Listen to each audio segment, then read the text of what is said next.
Chapter 924. Darkseid's injury was neither serious nor light. Something was wrong with him. In the past, even though Darkseid was temperamental, he still had some discipline. The great wasteland wolf, who had served him for hundreds of millions of years, had a lot of experience. However, things were different now. Darkseid began to kill as he pleased. He would kill whoever he saw. If he didn't like someone during the day, he would kill. If he was sleeping well at night, he would jump up and kill. The few mage-type gods could not dispel this curse at all.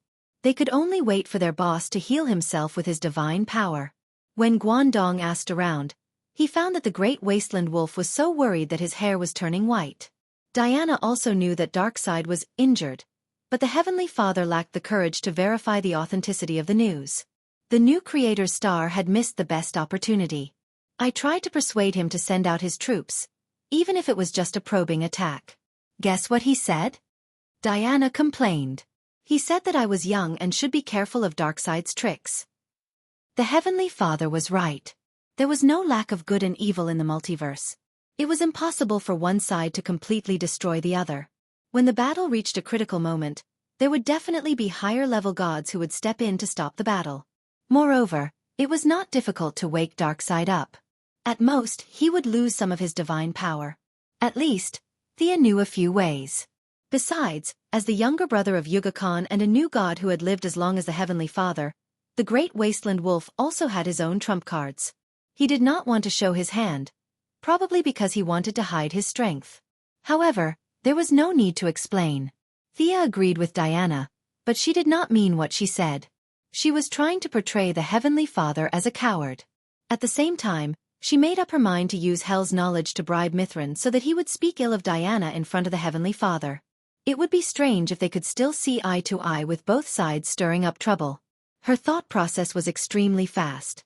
She rolled her eyes and came up with another brilliant plan. "Since you're the leader of the Magic Legion, you can wear my robe," Thea said casually. He took out the god's punishment robe. This silver-white robe could be said to be the top-tier god's equipment for God of Magic. He then put on the hood. It was mysterious, tranquil, and exuded a sense of unapproachable aura. Diana hesitated for a moment, but still accepted it happily. She thought to herself that Thea was right. It was indeed inappropriate for her, the leader of the Magic Legion, to hold a shield and a sword. "Come and try it." The eldest miss took off Diana's clothes without hesitation. They were so familiar with each other that it didn't matter if they changed clothes in front of each other. Soon, Diana changed into her robe. Now you look more like a wizard. Your previous outfit was really..." Thea looked at the war goddess from head to toe and was very satisfied. A wizard's robe needed to store magic books and various spellcasting materials. It had always been a synonym for loose-fitting. Once she put on this robe, Diana's curvy figure was instantly covered. If she put on the hood, only her hair could be seen, and her face could not be seen. This was very good. The Heavenly Father was a warrior god. His wife, who was killed by the Great Plains wolf, was also a warrior god. Diana's curvy figure, which resembled a western horse, suited his taste very well. Thea was prepared to nip this idea in the bud. Very good, very good." Thea clapped her hands and cheered. "This is inconvenient for battle." Diana's beautiful eyebrows furrowed, and she made a kicking motion. Her movements, which were usually as agile as a cheetah, were obviously slower today. Thea had plenty of reasons. She acted as if she was talking facts and reasoning. "Look, you are now the god of courage, protection, and perseverance. Do you know how much damage you can cause to Earth with a full power attack?" Diana was surprised. This was not a complicated question. She immediately realized that her power had far exceeded the limits of what Earth could bear. Thea continued to reason. "Look at Ron Jen, the Martian hunter. He can fly as fast as 7,000 kilometers per hour in the atmosphere. Of course, he can go even faster. Unfortunately, Earth can't bear it. The same goes for Superman. Our power must be suppressed to a certain extent. Otherwise, Earth will explode without Darkseid.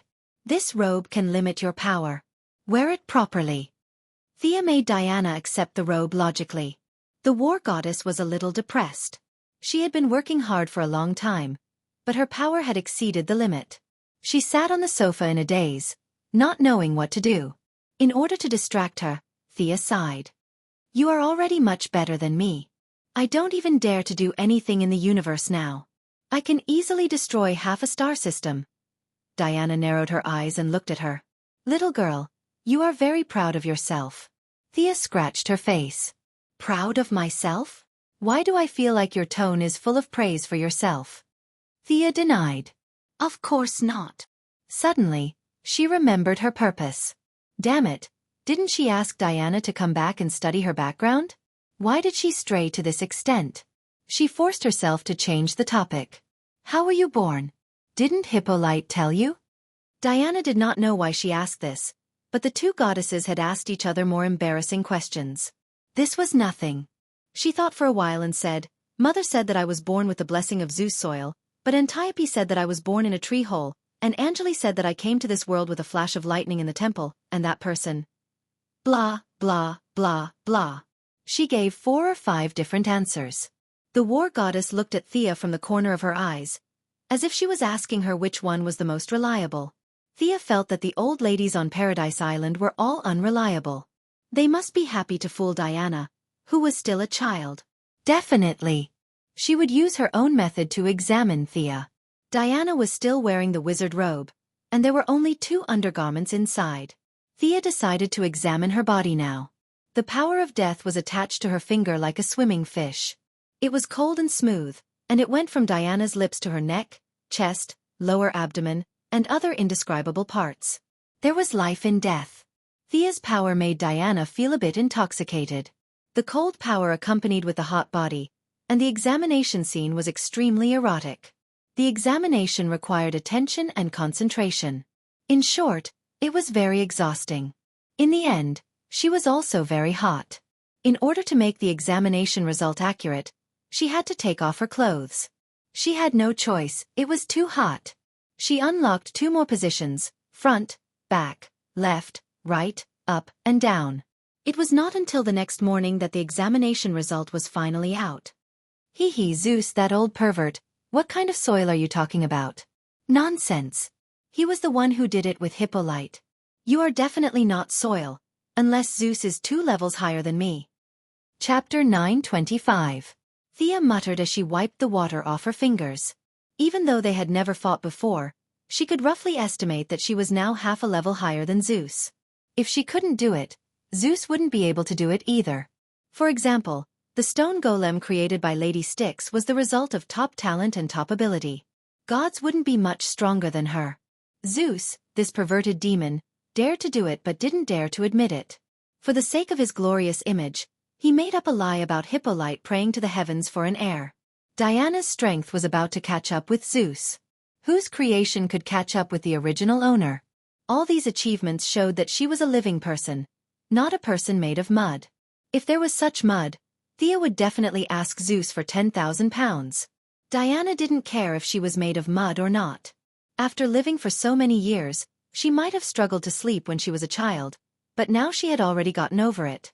Looking at her lover's wet hands, even the experienced Diana's face turned slightly red. She hurriedly changed the topic. Can you deal with the dark version of Thea now? It's hard to say. If it's the original version, she definitely won't be my opponent. But if that powerful existence controls her body, then I won't be able to beat her. Thea lay back on the bed and hugged the Valkyrie with uncertainty. The dark version of Thea had always been her main focus. When the underworld just got on the right track, she sent Guangdong to search the multiverse. The #1 assassin had connections in many parallel universes and a large number of shadow assassins under her command. Unfortunately, she still couldn't find any direct clues. All kinds of rumors, both true and false, she collected a lot of information. However, Thea gathered all the information and found some clues. The probability of that person being Thea wasn't high. The one who occupied the main body and controlled the body was most likely Tian Shi, the vengeful spirit of God's predecessor. Now the gap between them was narrowed, but Milady estimated that she still couldn't beat the ghost. If she couldn't beat the ghost, then she naturally couldn't beat his predecessor.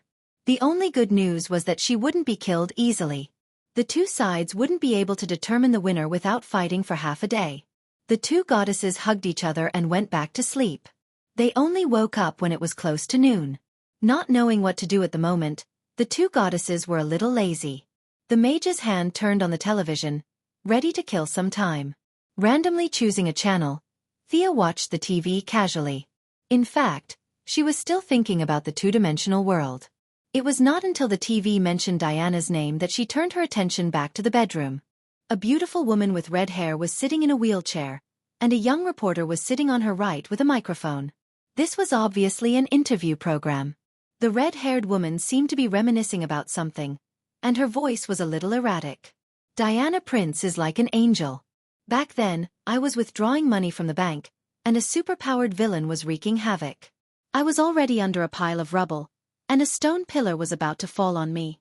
Just as I was about to die, she covered herself in holiness and blocked the pillar, saving my life. The young woman paused for a moment, as if she was reliving the scene of that day. Do you know this woman? Thea asked Diana. Yes, a few years ago. Her name is Vanessa Caputelis, a very strong girl. Diana was different from Thea.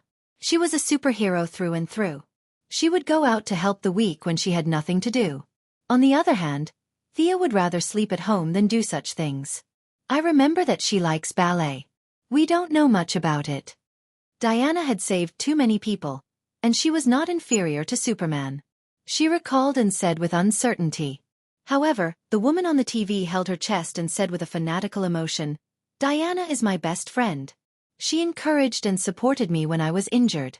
She told me about Greek mythology. As a mixed Greek and American, I knew too little about the Greek gods. This made me very ashamed. I taught her how to play cards and taught her the names of each step in ballet. Thea looked at Diana strangely. From the woman's words, it didn't seem like they didn't know much about each other. The young woman seemed to have made up her mind. She looked at the camera and said affectionately, She's my best friend. I love her. I can't live a day without her. Ugh. Thea swallowed a mouthful of blood. She looked at Diana with a playful expression. At the same time, she was thinking that she should hurry up and bring the 18 levels of hell online. Diana's charm was too great. She was attractive to both men and women. If she didn't make a few examples, it wouldn't be enough to deter the rascals. No, I'm really not close to her. The Valkyrie waved her hands and hurriedly explained. Thea believed that. However, it was an indisputable fact that Diana's charm was too great. The young mistress had such a high reputation. If there were people who boldly expressed their love for her, how much pressure would Steve Trevor be under in the original spacetime? After this small episode, the two goddesses were no longer in the mood to watch TV. They were ready to go out for a walk and visit Batman. Although this person had a lot of problems, he was still a comrade. After combing their hair and changing into their coats, they first went to the mall and bought a bunch of shoes, bags and clothes. After sending the shopping results back to Diana's villa, the two goddesses drove to Gotham. When they walked into the Batcave, they heard a series of bang-bang sounds. They saw that Batman wasn't wearing that outfit today. He was bare-chested and didn't wear a mask. He was smashing the tires with a hammer for fun. Thea had done similar exercises before. She couldn't figure out whether this was training or venting. However, this method of reducing stress was also a specialty of the ninja masters. She clapped her hands. Not bad. Looks like you're recovering well. Damien waved at her from not far away. The naughty kid was holding a thick book with a black cover and reading it hard. It was the secret of Circe's transformation. One of them wanted to teach while the other wanted to learn. Thea didn't stop them at all. This didn't mean that her spells were inferior to Circe's, but the focus was different. Thea's spells were like her godhood. Souls. Death. Its lethality was extremely high. A single spell could kill thousands of people. This was really contrary to Batman's principle of not killing. Even if Damien didn't care about killing people, he didn't want to go against his father's wishes. The transformation spell was very suitable for superheroes. The target could turn into a sheep or a pig with a finger. After that, they could be locked up and removed from the spell. Although it was a little troublesome, Batman felt that it was very good. She casually answered a few of Damien's questions. She didn't dabble in the art of transformation, but she was at a high level. She could understand 70% to 80% of it with just a little thought. You guys came at the right time. I have something to talk to you about. Batman threw away the sledgehammer, wiped his sweat, and gestured for them to follow him inside. Damien was a little curious and also followed. Chapter 9:26. In the shabby cave, the first thing that came into view was more than a dozen giant displays that covered the entire wall. Many data cables were connected to the ground. If he was not wrong, it was the supercomputer that Batman used. It might even be an artificial intelligence. Thea did not have any objections. Brainiac sounded powerful. And of course, he was powerful. She had no way of killing a god that existed in the cyber world, but she was not afraid. The artificial intelligence was no match for her. Batman quickly pulled up the screens. Without exception, they were all images of Darkseid.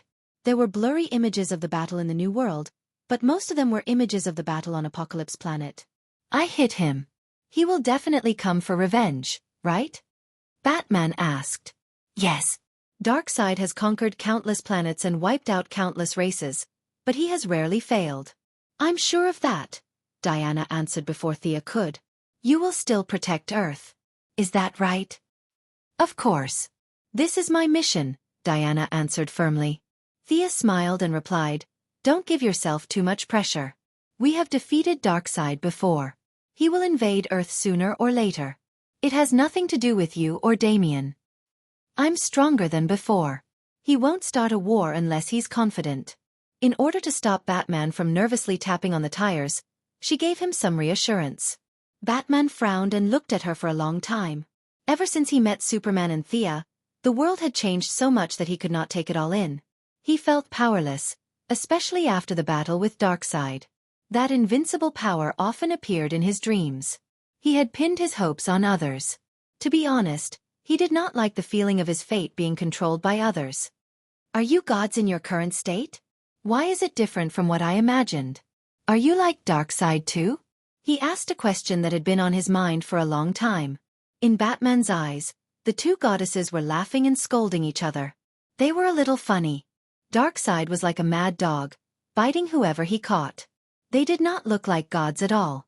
Thea asked him, What do you think the gods are? Needless to say, ever since he met them, Batman didn't sleep most of the night and read almost all the theological books he could find. This answer came out of his mouth immediately. Omniscient, omnipotent, clearly real, but ordinary people can't see or hear. Before he could finish, he was interrupted by Diana. How is that possible, Bruce? It's impossible for us to reach the level you described, right? She turned to look at Thea with uncertainty. Milady smiled. Indeed. Your standards are too high.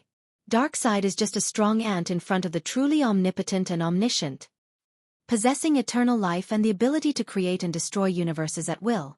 Only when these two conditions are met can one be considered a true god. Batman felt less stressed.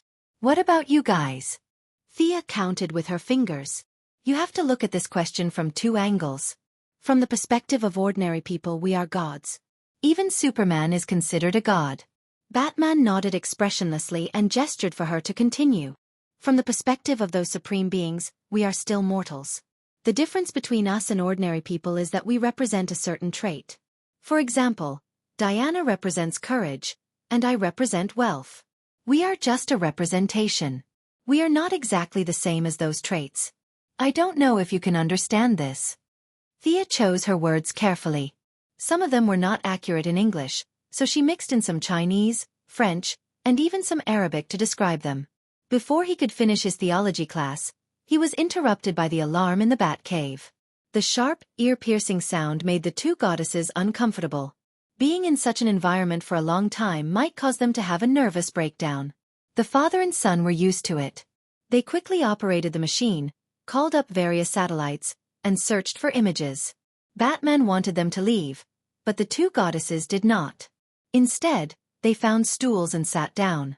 Unlike Diana, who was not familiar with modern electronic products, Thea could tell that Batman's artificial intelligence was not weak. At least, it was not worse than Gideon's. The father and son only needed to input some basic conditions, and a large amount of search work was completed. Very good artificial intelligence. What's its name? Thea asked casually. Batman's expression was calm. After a few seconds he answered, Brother One. You're terrible at naming things. Thea could not help but complain. Not far away, Damien covered his mouth and laughed secretly. Be careful of your artificial intelligence betraying you. It's best to add a few more locks, she said.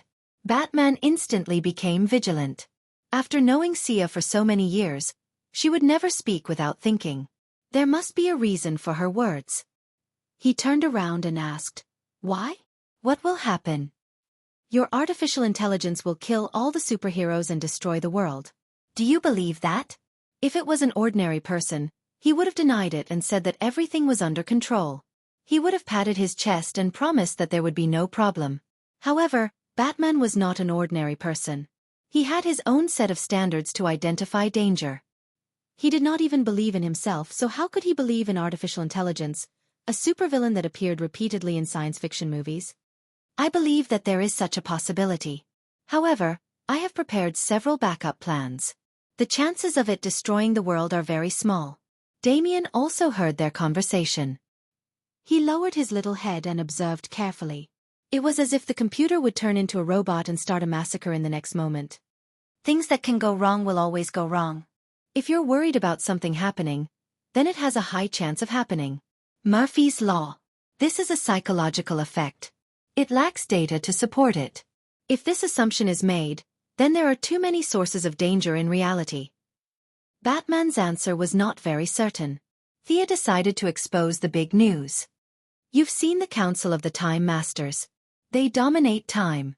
One of the timelines, to be precise, is 35 years later. Your artificial intelligence will cause the moon to crash into the earth and destroy all mankind. All the superheroes will be sacrificed and transformed into machines." Batman shook his head decisively this time.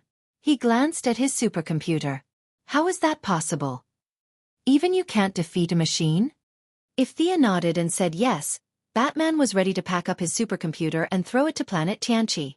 If his supercomputer was so powerful, there was no need for him to stay up late at night to think about Darkseid. I used the word possible. There is such a possibility. The future is full of uncertainty. It's hard to say if the future will turn into a dark apocalypse that we can't predict because of a small matter. Chapter 927. Diana and I don't just have to protect Earth and this universe. We also have to protect other parallel dimensions. We might not be there all the time. You going to Planet Apocalypse is an example. Thea almost said that with great power came great responsibility, but that was what she meant. You mean to destroy it in advance?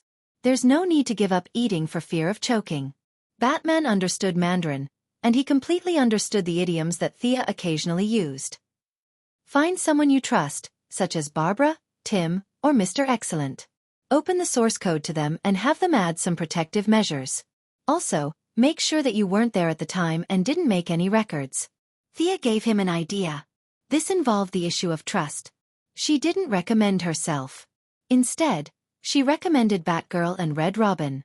They were definitely the people that Batman trusted the most. Thea's words implied that she was on guard against him.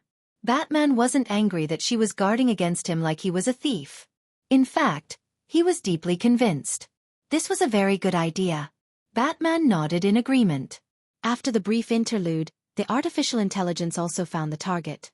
The image was very blurry. It was a picture taken by a civilian surveillance camera. A light blue humanoid muscle monster could be vaguely seen pressing down on a pedestrian on the side of the road. The pedestrian struggled with all his might, but the two hands firmly held onto his head. Then, the pedestrian's skin started to shake violently as if it was melting. Finally, it turned light blue. The pedestrian's muscles swelled, his clothes were torn, and something flew out of his chest. After that, the two people disappeared from the camera. What was that thing that flew away? Damien whispered. The heart, but it's a little deformed. Thea saw it clearly. Diana asked Batman to play it again. Was it a coincidence? Or was it a psychic? Brother One has a threat level algorithm that I wrote. There should be a reason why it listed this as the highest level. Batman was still looking at the details frame by frame. Thea had some guesses in her heart, but she wasn't sure. There were too many people with unknown superpowers in this world. Give me the address, and I'll go and catch one. Before she could finish speaking, she saw a purple light ring fly out of Diana's bag. As an honorary member, and in addition to giving face to the young mistress, Queen Zamelin had given Diana a purple light ring. Carol Ferris, a warrior of the Purple Lantern Corps, was crying on the screen. Hal Jordan is dead. His body has been desecrated, and the purple lamp cannot resurrect him. It was as if a clap of thunder had struck the ground. Even Batman's eyes were filled with shock. If there was anyone who liked to go against Batman, it would be Hal Jordan. Reckless, impulsive, undisciplined, and without using his brain. These were the labels that Batman had given to Hal. But no one objected that Hal was a hero. The Purple Lantern was also a type of emotion that had the ability to resurrect. However, they could only resurrect their loved ones, and they could only resurrect them when they had just died. Once the time limit was exceeded, the ability would lose its effect. How did he die? How did you confirm his death? Batman asked Carol. Carol didn't expect Batman to be there. If it was in the past, she would have definitely observed the famous Batcave. But now, she didn't have the mood to do so. The Purple Lantern has a spiritual connection with her loved one. It was suddenly cut off, so could it be that she entered an unknown space? No space can stop the love of the Purple Lantern. Carol's answer was firm. Even Diana nodded in affirmation. Stop researching. Hal is indeed dead. Not only him, but Sinisto is also dead. The body has been found. Judging from the wounds, if the analysis is correct, it was done by the Black Hand. While they were talking, the Yellow Lantern had contacted her. The Yellow Lantern General, Akiro, had just finished reporting to her. Black Hand? William Hand? Wasn't he locked up by the Green Lanterns? Diana smelled a strong conspiracy. It's most likely that the Guardians have come up with some new tricks. Thea was expressionless. She turned to Carol. Don't worry. Hal will be resurrected. Carol thought that she was going to use the White Lantern and expressed her gratitude. As for the aftereffects, she couldn't care less. Batman's lips moved slightly as if he wanted to say something. But in the end, he stopped himself. Even if he didn't consider the feelings of the main alliance, Hal should be resurrected based on his achievements. This was fundamentally different from resurrecting the relatives of heroes who had died. Thea didn't think too much about it. With the underworld in hand, it would be difficult to live or die. Unless Hal Jordan believed in those Greek and Egyptian gods, he must be strolling around the underworld. As for whether Sinisto had any extraterrestrial beliefs, she didn't know. However, the resurrection process in the underworld was different from that of the White Lantern.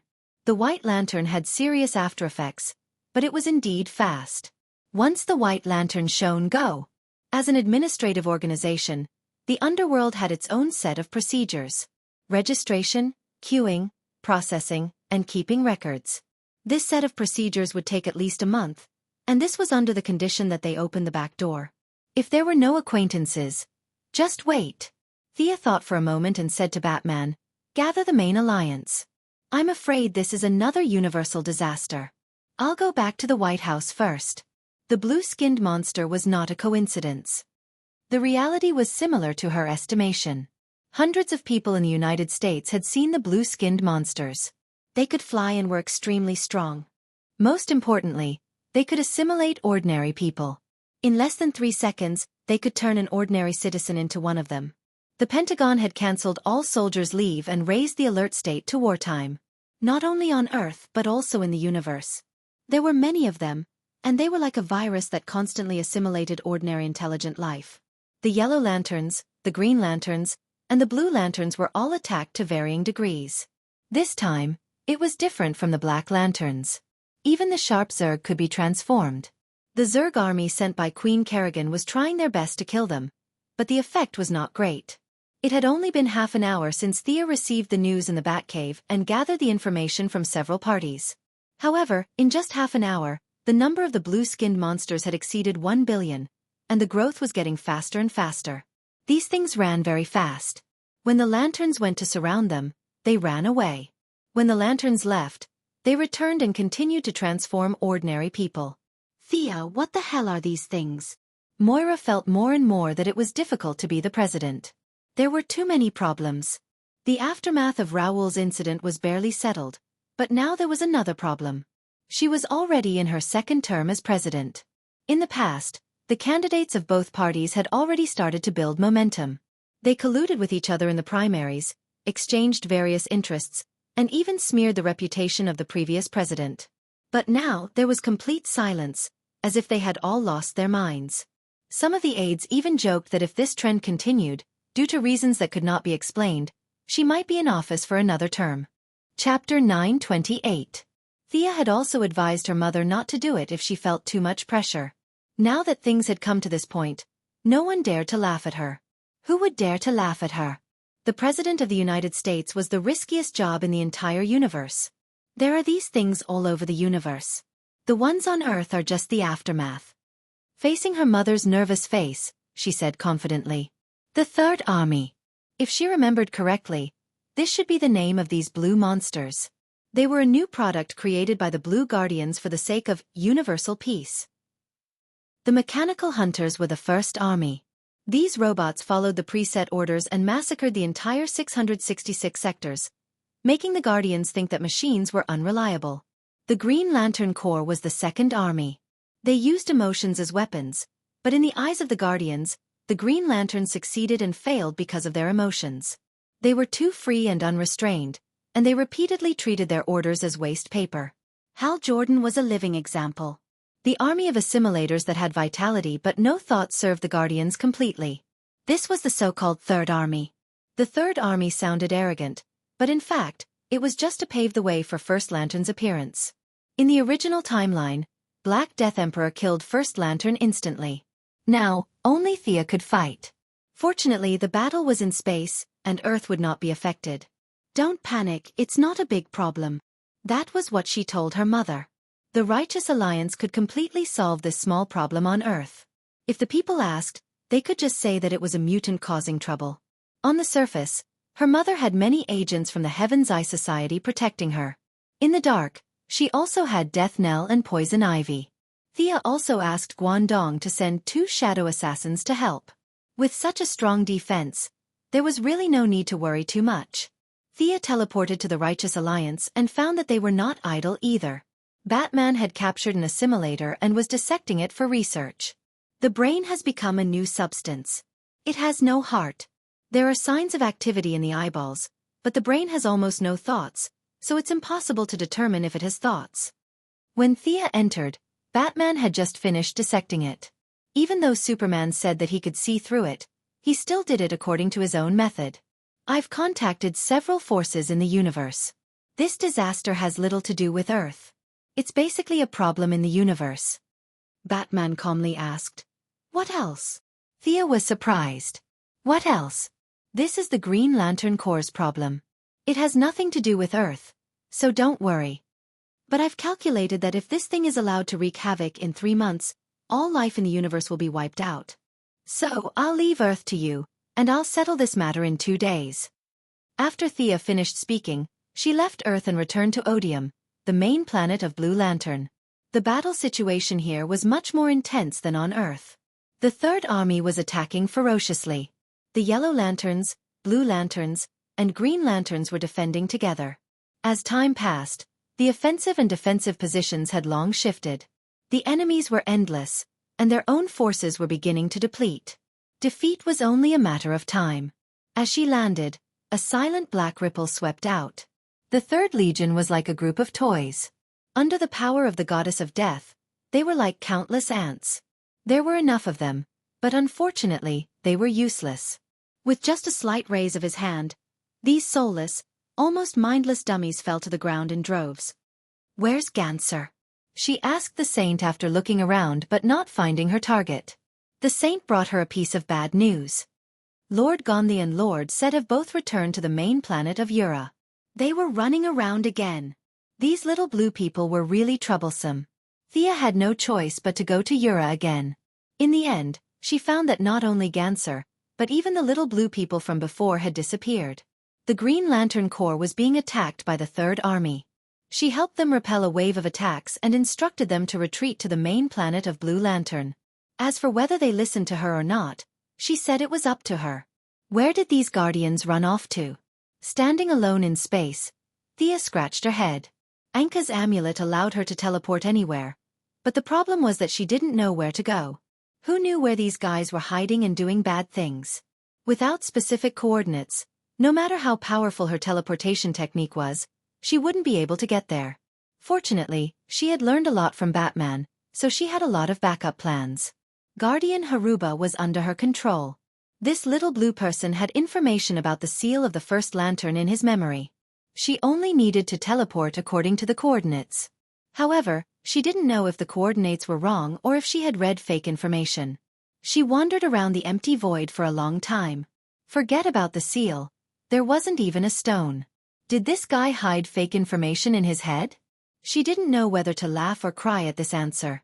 She could only teleport to the main planet of Sharp and start reading the memories again. She was now a big shot. Her reading speed and ability were several times more profound. Soon, she found the problem. There were problems with the Guardian's memories, and there were many contradictions. However, this guy had lived for hundreds of millions of years and had experienced too many things. Sometimes, if she didn't look carefully, she wouldn't be able to see the problem. There was nothing else to say. She could only continue reading the memories. She was very unhappy. She told Batman that she would solve it in 2 days. In the end, this group of Guardians found a place to hide. She couldn't hit the enemy even with her earth-shattering divine power. Needless to say, she was very depressed. No matter how unhappy she was, she had to take it step by step. She started reading the memories without stopping. At the same time, whether it was Earth or the main planet of Blue Lantern, a few battles happened. The Green Lantern ring was already a thing of the past to Thea. She couldn't even be bothered to pick it up if it was thrown on the ground. However, for some people it could change their fate. It was a sharp weapon that could reach the pinnacle of life. Simon Baz, the Arab American, was treated differently countless times because of his appearance. When he was driving, he was pulled out by the police to be interrogated and searched. In the departure hall, he was taken away by a group of fully armed people for questioning. When he took public transportation, he was looked down upon for no reason. In short, as an Arab American, he had lived in a highly oppressive environment since he was young. Although later, aliens invaded repeatedly, resurrected the dead, and descended on Earth, causing countless disasters. In comparison, the 2 buildings that his Arab American fellow crashed into were not a big deal. However, this didn't change his situation at all. Aliens came and went, and the dead continued to return to their coffins. He was different. He needed a job, a salary, and food. This guy was very unlucky. He casually stole a car, and after 2 minutes of fun, he was chased by dozens of police cars and several helicopters. During the chase, he learned that the trunk of his car was full of bombs. Just as the Third Army was wreaking havoc in the universe, the Pentagon was on the highest level of alert, and it quickly attracted the attention of all parties. The local garrison, the National Guard, the CIA, the FBI, the Heaven's Eye Society, the Alien Administrative Committee, and many other agents all came out to capture this unlucky guy. Chapter 929. The mothership arrived immediately.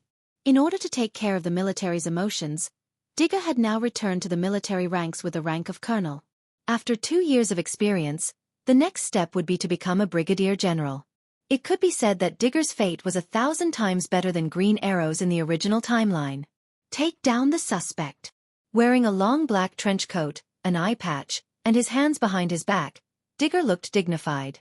5 individual mechas flew out of the mothership. Miss Voodoo took the lead and knocked down Mr. Simon Bartz with a few punches and kicks. The mastermind behind the scenes saw that things were not going well and detonated the bomb. If not for Miss Voodoo, Mr. Simon would definitely have been blown to ashes. After a few simple questions, he learned that it was just an ordinary car bomb. Digger was a little disappointed. It was not that he was not patriotic, but the target was too small and boring.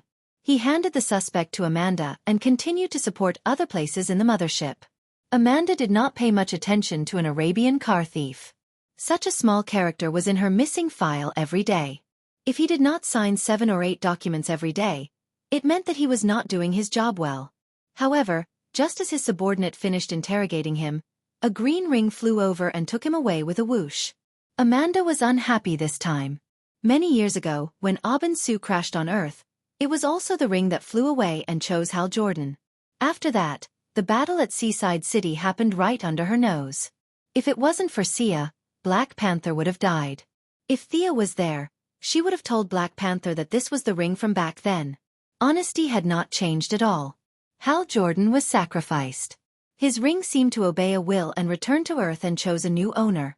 Simon Bart's was not taken far by the green light ring before he was intercepted by the Alliance.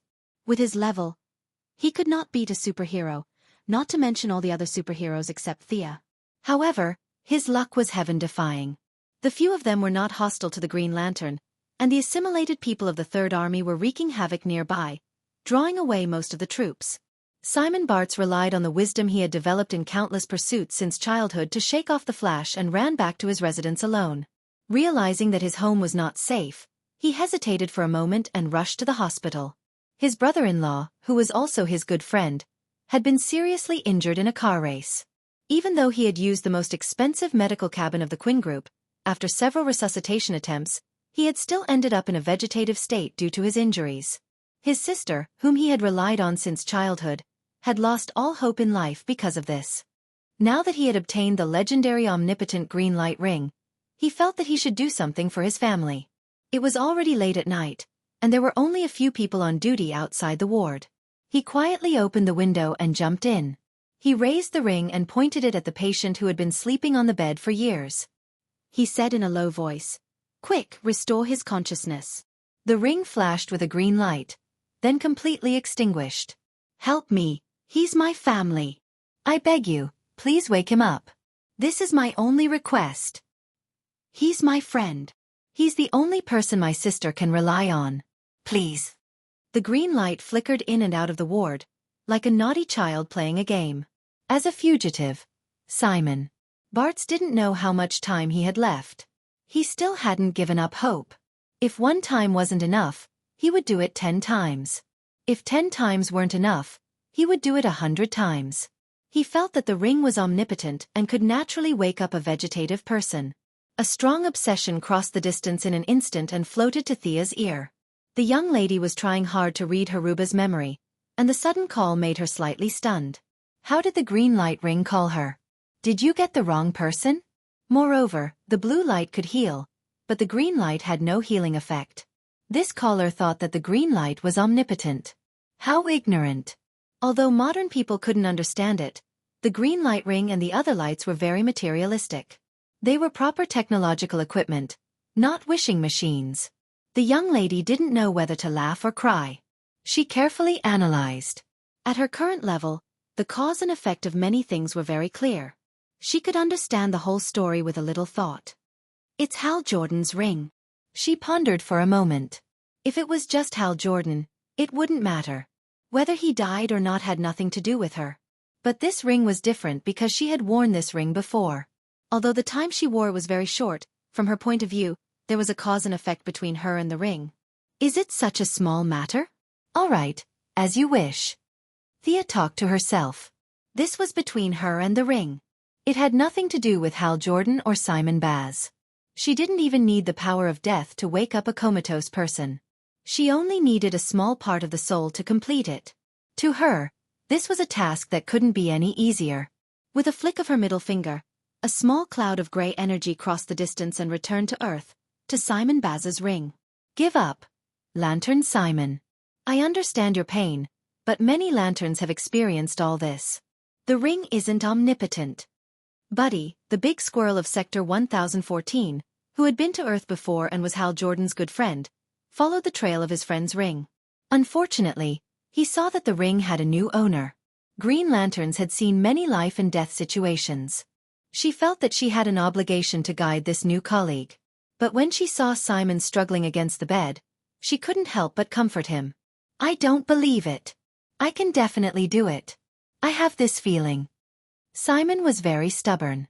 He firmly believed that he could do it, or rather the ring could. The big squirrel looked helpless. Maybe the blue light can, but our green light doesn't have this function.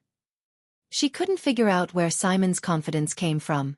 She was still trying to help. With a big furry tail and a chubby body, Buddy was one of the few Green Lanterns that Thea liked. She naturally knew about the blue light and also knew about Thea, who seemed to be very mysterious and powerful.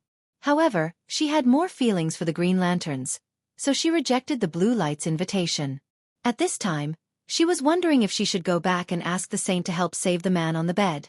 Unaware of the big squirrel's kindness, after Simon had called out for the umpteenth time, the ring finally changed. Rays of green light flew out of the ring. They were like a group of returning swallows, shuttling back and forth, relying on each other. They flew into the patient's body and disappeared without a trace. What does this mean? The big squirrel was puzzled. As an experienced Green Lantern, although she was still a distance away from the title of the Greatest Green Lantern, she had seen Hal Jordan, Sinisto, and even the artist Kyle Rayner, who was known as the Lantern. In terms of experience, she was not inferior to any lantern. However, she had never seen what Simon had just done. The Green Lantern ring had such a function? Her answer was no, but now it was uncertain. Chapter 9:30. Big Squirrel Buddy waited patiently for half a minute until the green light completely dissipated, but the patient was still in a deep sleep. His breathing and expression were the same as before. Blinking a pair of big watery eyes, Green Lantern Squirrel lowered his head and pondered over what to say. She was afraid of provoking this new colleague, so she wanted to be tactful. Green Lantern was not omnipotent. It was just a tool, not a statue. Big Squirrel was about to ask Simon to give up on this unrealistic idea, but when the words reached his mouth, he forcefully swallowed them back. Because the patient had woken up, the effect was immediate. Buddy could guarantee to the squirrel god that the patient had been in a vegetative state a second ago, but in just a second, he had completely woken up. Other than being a little weak, Big Squirrel guessed that it was probably due to hunger. There were no cognitive and behavioral problems. Oh my God! You're really a miracle worker, Simon. The title of miracle developer had accompanied Simon Bartz for his entire life, and his legendary life had begun when he met a big squirrel. Without saying much to his brother-in-law and good friend, Simon felt that since the ring had responded to him and completed an impossible task, then he should also be prepared to gamble with his life to solve the current crisis that Earth was facing. If possible, he wanted to avenge the original owner of the ring, Hal Jordan. When Simon Bartz embarked on his path as a superhero, the Earth had already become a pot of porridge. A few speedy superheroes had spread out and destroyed the Third Army with all their might. In Star City, Diana volunteered to come here to help because of some reasons that everyone was aware of. After working together with Green Arrow and Mr. Excellent to take down hundreds of assimilated members of the Third Army, before they could even rest, they saw a silver figure rushing toward them from afar. The other party did not even slow down and just brushed past Green Arrow. Green Arrow was not wearing mechanical armor, but a hooded figure holding a bow and arrow. Green Arrow was caught off guard. Even though Diana pulled him back, the silver light still cut open a bloody wound on his shoulder. Without having time to bandage the wound, he turned around and shot an arrow in the direction of the enemy. At the same time, Mr. Excellent's T-ball released an electric net at the target. The enemy was extremely fast, like a graceful swan. With a nimble turn in the air, she dodged the arrow and electric net. A young woman stood proudly in the air. What was eye-catching was her pair of flawless white wings. Vanessa. Diana carefully discerned that this was completely different from the little girl in her impression, who pestered her to listen to Greek stories. What made her change so much? Wonder Woman. Vanessa seemed to be immersed in her own world as she murmured softly. Like I said, you can call me Diana. You're my friend. Hee hee, your friend? You have too many friends. After all these years, have you ever come to visit me? I've been watching you silently, but have you ever taken me to heart? Her voice was so loud that it was hard not to hear her. Green Arrow clutched her shoulder and seemed to have thought of something. She looked at Diana with a strange expression. As the pinnacle of wisdom among mortals, Mr. Excellent also seemed to have understood something. He glanced sideways at Diana. The Valkyrie was furious. This was simply baseless slander. Speaking so bluntly, was he afraid that others wouldn't understand? Even though she was used to saving face for others, she couldn't be vague about this issue. To me, you're just an ordinary friend. We have nothing to do with each other. I'm just a friend? Then what about Miss Quinn? Is she also an ordinary friend of yours? Seeing that his sister was involved, Oliver instantly drew his bow and prepared to attack. His opponent's attack just now was definitely aimed at killing him. He wouldn't show mercy. Thea Quinn is really a born noble lady. She has everything she wants. She has a lover, a family, and power. Diana, did you know? I was able to stand again because I used the Quinn Corporation's nanomachines, but I don't thank her. I hate her. I hate her to death. I hate you too. Mr. Excellent muttered to himself. Crazy, he muttered. His words seemed to have touched Vanessa's sore spot. She opened her mouth and a wave of ultrasonic waves surged out. Mr. Excellent's abilities were similar to Batman's. If he was prepared, he could kill 80% of his enemies. If he wasn't prepared and didn't have the luck of a main character, then he could only wait for death. Diana hurriedly stood in front of him. Circe could take all of her magic head-on, so this kind of sonic attack wasn't that powerful. Diana blocked all the attacks with one hand. "You've changed. You used to be a kind little girl." "Ha!" Vanessa laughed twice, but it sounded worse than crying. She took out a piece of paper and unfolded it in front of the three. "I'm not Vanessa. That fragile girl was pitiful and hateful. She's already dead. I'm now the new Silver Swan." Diana was a new god, and Green Arrow had good eyesight. They could see that there were two people on the paper. Diana was flying in front with a sword and shield on her back, and Vanessa was chasing behind with her wings outstretched. The sky was blue and the clouds were white, and there were people cheering on the ground. The Silver Swan tore the paper to shreds. "It's all in the past. I want revenge on the Quinn family. They took everything from me. You're sick. Maybe we can help you." Oliver didn't think it was complicated. It was just a lunatic who loved Diana. This woman's obsession was too deep. She had come up with a bunch of imaginary things in her head. Even her daydreams had convinced him. He was prepared to take down the enemy, find a mental hospital, and throw her in for treatment. Diana had the same idea, but she had good intentions. It wasn't that serious on TV. In fact, it wasn't just her. Even Thea had admirers, but none of them were as crazy as Vanessa. If this matter reached Thea's ears, Vanessa's fate would be indescribable. After knowing her for so many years, she knew the young Miss Personality too well. She would laugh in front of people and say that she didn't mind, but behind people's backs, she would definitely knock them out and throw them into a sack. Now that she had the underworld, she was even more powerful. "Vanessa, you need help. Let me help you like back then," Diana said sincerely. A hint of struggle flashed in the Silver Swan's eyes. Unfortunately, the struggle quickly faded and was replaced by scarlet. The Silver Swan's voice was trembling, but her tone was eerie, like an evil spirit that crawled out of hell. "You all deserve to die. You took everything from me. I'll tear you apart." Silver wings spread out like a bird. With a thunderous sound, the Silver Swan flew past Diana and circled around to attack the black man, Mr. Miracle. F***CK. You're bullying me because I'm a pushover. Mr. Excellent didn't care about his image at all. He rolled lazily to avoid the attack. Chapter 931. On the other side, Green Arrow had already shot 3 arrows at Silver Swan. Diana hesitated for a moment. She could fight enemies without hesitation, but against a normal person, even a friend, she could not do it. Fortunately, her combat power was high now, and her attributes were superior in all aspects.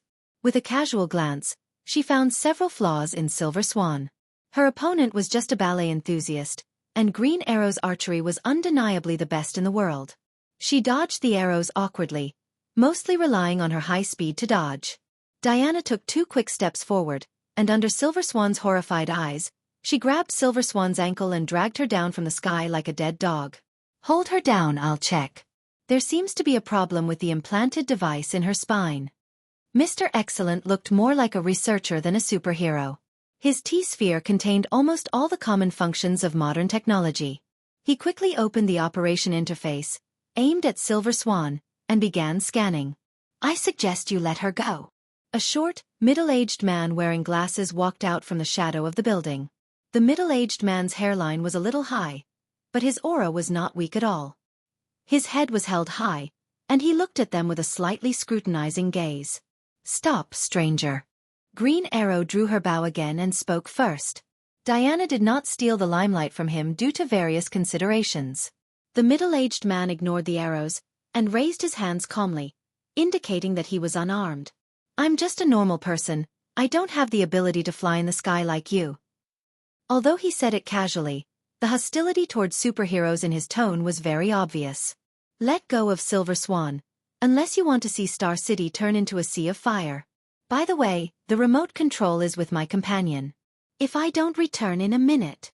The middle-aged man's tone was relaxed, but his eyes were cold. Oliver looked at Diana. He hoped that the Valkyrie had some supernatural ability to defeat this middle-aged man, and then subdue the companion he spoke of. He's just a normal person. He has no abilities, no magic, and no technological equipment. Diana first observed the middle-aged man. At her level, there were many things that could not be hidden. But I can't see if there are any enemies around me. There are many things that Thea can do that I can't. Diana was a little depressed at the mention of this. She was a very pure warrior, and she had only started learning magic recently. He was good at lifting buildings and towing ships, but it was difficult to find an enemy in a residential area with complicated terrain. Without the super speed of the Flash, Superman's X-ray vision, and Thea's time stop, Diana can smash a planet with all her strength, but her search ability is really not strong. Why are you threatening us with the safety of Star City citizens? We don't even know each other. Diana tried to find some clues from the enemy's words. The other party was not fooled at all. Let go of the Silver Swan, madam. You should go find the bomb. That's what a hero should do. Why are you doing this? Don't you know that Earth is facing a crisis now? The Righteous Alliance was eliminating the Third Army on a global scale. She really did not expect someone to cause trouble at this critical moment. Did these people think that the Third Army would let them go? Madam, you have your duty, and I also have my mission. I don't care how many people will die on Earth, but let me remind you that there are only 30 seconds left. My companions are watching me from afar. If my freedom is restricted, then Star City will become a sea of fire. Call a few more companions. I have installed 6 bombs. Diana had no choice but to let go of the Silver Swan. The Green Arrow used a skateboard, and Mr. Excellence T-Ball had the ability to fly. The three of them split up. Diana called the Flash and Felicity, who were also in Star City. The other party's installation was very obvious and did not hide at all. The 6 of them searched the city and quickly removed the bombs. When the dust settled, the middle-aged man and the Silver Swan were long gone.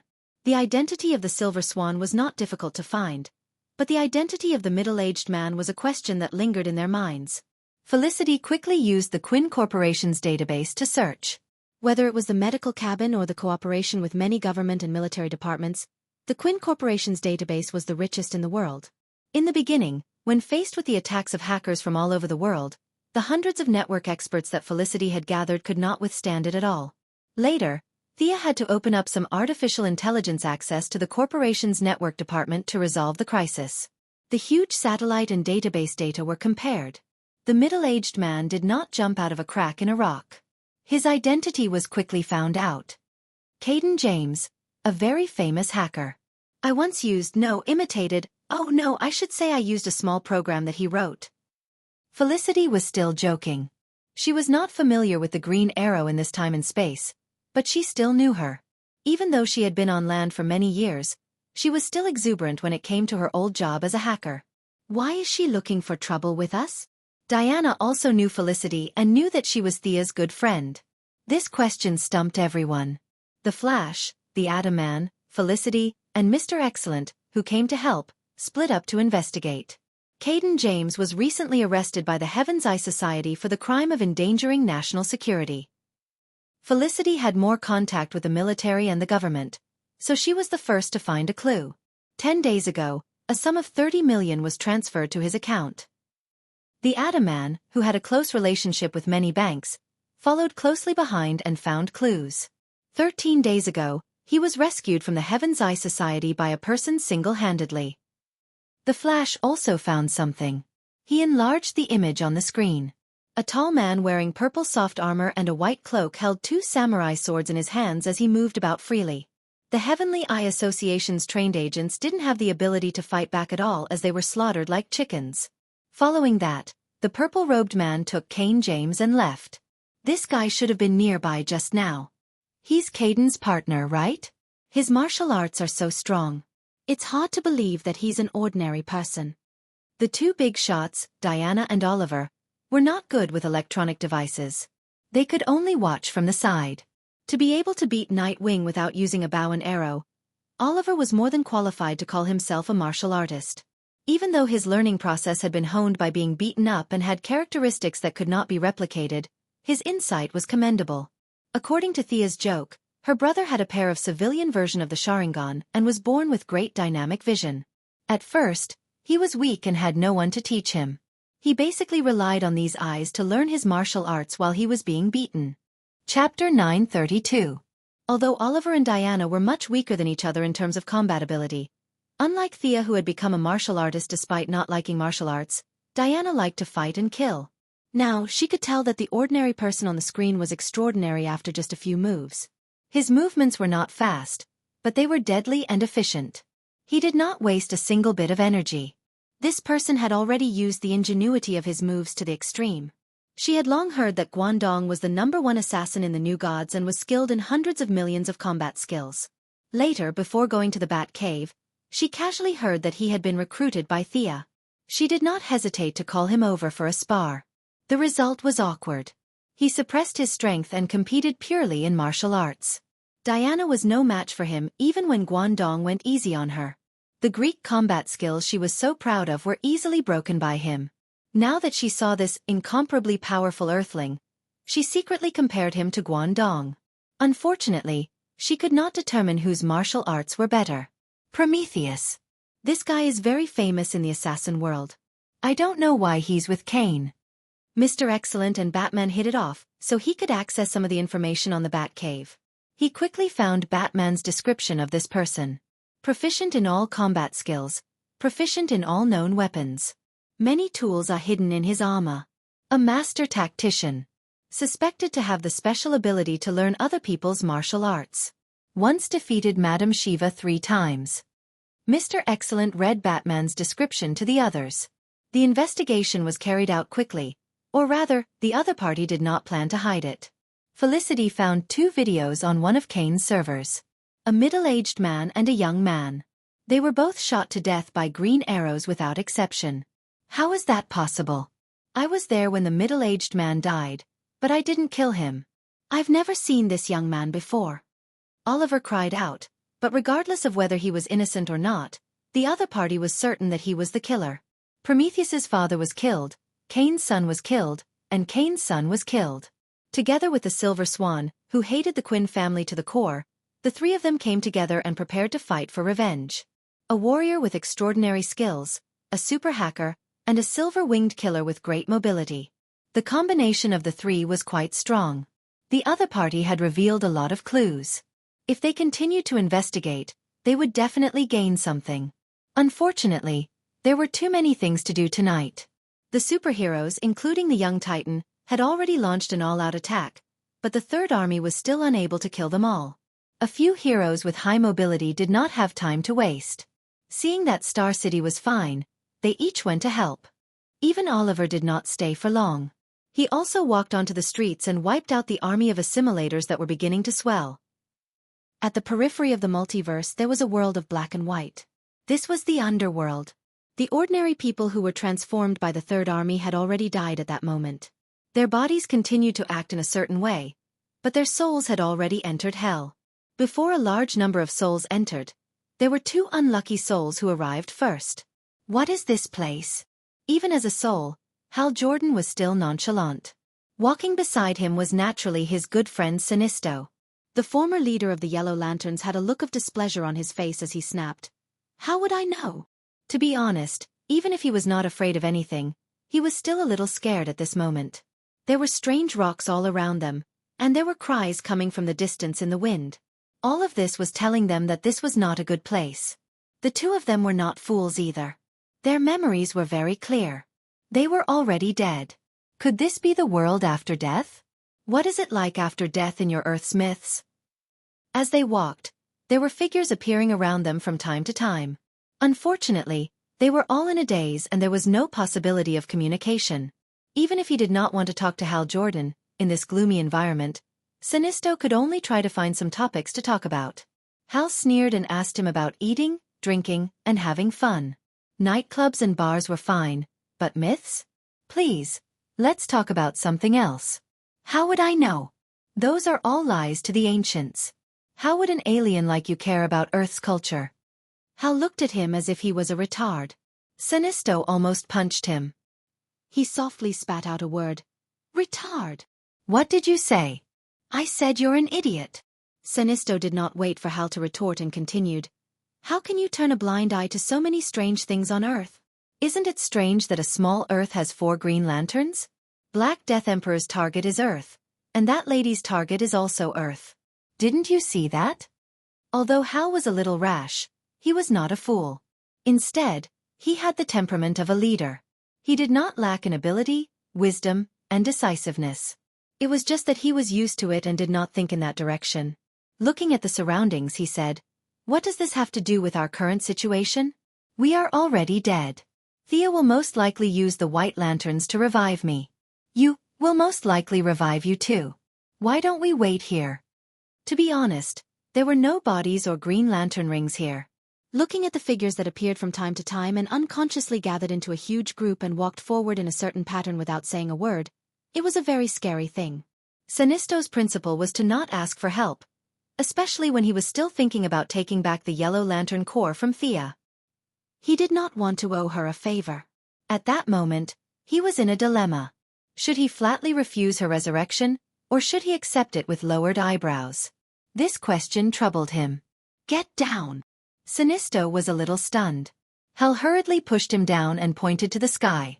A bone monster flew across the gray sky. It patrolled the area as if it was looking for something. After circling at a low altitude for 2 rounds and finding nothing, it flew into the distance. What kind of monster is that? Sinisto was an alien. He did not recognize the thing that flew by just now. He could only vaguely feel that it was very powerful. If he had a body and a green lantern ring, he would at most be able to tie with it. Having played many games, Hal was quite knowledgeable. He looked at Hal as if he was looking at a country bumpkin and said, "That's a bone dragon. It's what a dragon looks like after it dies." Before he finished, he realized the problem. The bone dragon was obviously a derivative of Earth's culture. It was understandable that he came here after death, but what about Sinisto? His Kaluga was tens of thousands of light years away from Earth. The two of them continued forward in confusion. Not long after, they finally met someone they knew, or rather, someone they knew. A certain Green Lantern had joined their team. Everyone was dead, and there was no fight between the Green and Yellow Lanterns. Since they were in an unfamiliar environment, they naturally had to go together. Hal's doubts grew. This Green Lantern was even further away from Earth. Could it be that the area they were in was the common home of all the dead in the universe? Chapter 933. Time lost its meaning here. They didn't know how long they had been walking, but the group slowly expanded. A new Yellow Lantern, a Green Lantern, and a Blue Lantern had joined. They had all died after Hal and Sinisto. From their narration, Hal also learned about the Third Army and realized that it wasn't a coincidence that Black Hand had attacked him and Sinisto. Unfortunately, he was already dead. Other than cursing at the Guardians, he couldn't do anything else. Not all lanterns could maintain their sanity and blend in with the group of souls. They followed the group and walked along the dirt road. As for what awaited them ahead, no one knew. It was their first time here. The sound of horse hooves rang out beside them. Even though he told himself to keep a low profile, Hal couldn't help but look up. The eyes of the knight on the horse glowed. They looked at each other and realized that the other party was still conscious. The knight was stunned at first, but then he suddenly thought of something. He raised his left hand gently, and the group that had been moving forward since ancient times stopped in unison. The knight lowered his hand as if he had done something insignificant. He took out a piece of parchment from behind him and looked at Hal's face carefully. "Is this you?" The appearance of a skull was similar to that of a living person. In fact, it was the same the other way around. The knight wasn't very sure and could only ask Hal for confirmation. It was a piece of yellowed parchment that looked like a wanted poster. Hal's face was on the paper, and there was a number at the bottom that looked like a bounty. This thing was very similar to an anime that Hal had seen on Earth about pirates. The big pirates in the anime were all wanted posters like this. The undead knight's eyes didn't have any ruthlessness or ferocity. It was as casual as meeting a neighbor at the stairs and chatting casually. Sinisto was extremely cautious, his eyes as sharp as knives, as if he wanted to find a flaw in the undead knight's words or actions. Hal was lying when he said that he wasn't afraid, but this person was naturally bold. Even the Black Death Kingdom dared to rush forward. There really wasn't the word fear in his dictionary. He looked at the wanted poster. It was a black and white picture of himself. Unless he had a twin brother, the other party was definitely looking for him. I am. Why are you looking for me? He wanted to raise his voice to appear more heroic, but unfortunately, he was in his soul state. His loud voice hadn't been brought over from his body. The knight was overjoyed. His terrifying skull shook with excitement, and his lower jaw opened and closed, indicating that he was very happy. Just as Hal was wondering if this guy would turn hostile in a few seconds, the undead knight took out another wanted poster. Do you know this guy? Hal took a look and was overjoyed. Wasn't this Sinisto? When he turned his head, he realized that Sinisto was preparing to hide in the crowd. Unfortunately, there was no place to hide. With the thought that if he was unlucky, others wouldn't have it easy either, Hal immediately pulled out his old opponent, indicating that this fellow was Sinisto. The undead knight took the image and compared it with the two of them for a long time. In the end, he shook his head. He could not be sure. The knight wasn't an earthling when he was alive. After his death, he went through a selection process and rode on this strange thing called a horse. His duty was to patrol the underworld every day. Now that he was searching according to his superior's orders, he couldn't find any similarities between these two guys and the ones in the image. He sighed and said in an uncertain tone, "Let's go. Follow me to see my superior." Hal and Sinisto wanted to resist, but without a body, the two of them had no fighting strength. Seeing that the other party's attitude was rather amiable, they knew that there was no benefit to falling out with him. They could only obediently follow him. They waved goodbye to the few extras. No one could tell whether it was a blessing or a curse. The two of them followed the knight to another small path. After walking for an unknown period of time, they stopped in front of a huge shrine. When they entered through the side door, Hal saw a huge stream of people, lining up to enter in an orderly manner. As they didn't enter through the main door, they didn't see the huge statue of a certain beautiful lady in front of the main door. They had worried for nothing. After entering the shrine, they passed through a long corridor. In a small room, the undead knight reported a few words to a skeleton in a long robe. Then he walked away briskly. The eyes of the skeleton in the long robe glowed. He also took out two wanted posters and looked at them. Without saying anything, he gestured for them to wait here before pushing open the side door and walking out. The two of them looked at each other and lost interest in bickering. There was no heartbeat or footsteps here. It was so quiet that it made them feel uncomfortable. However, their souls were stronger than the average person.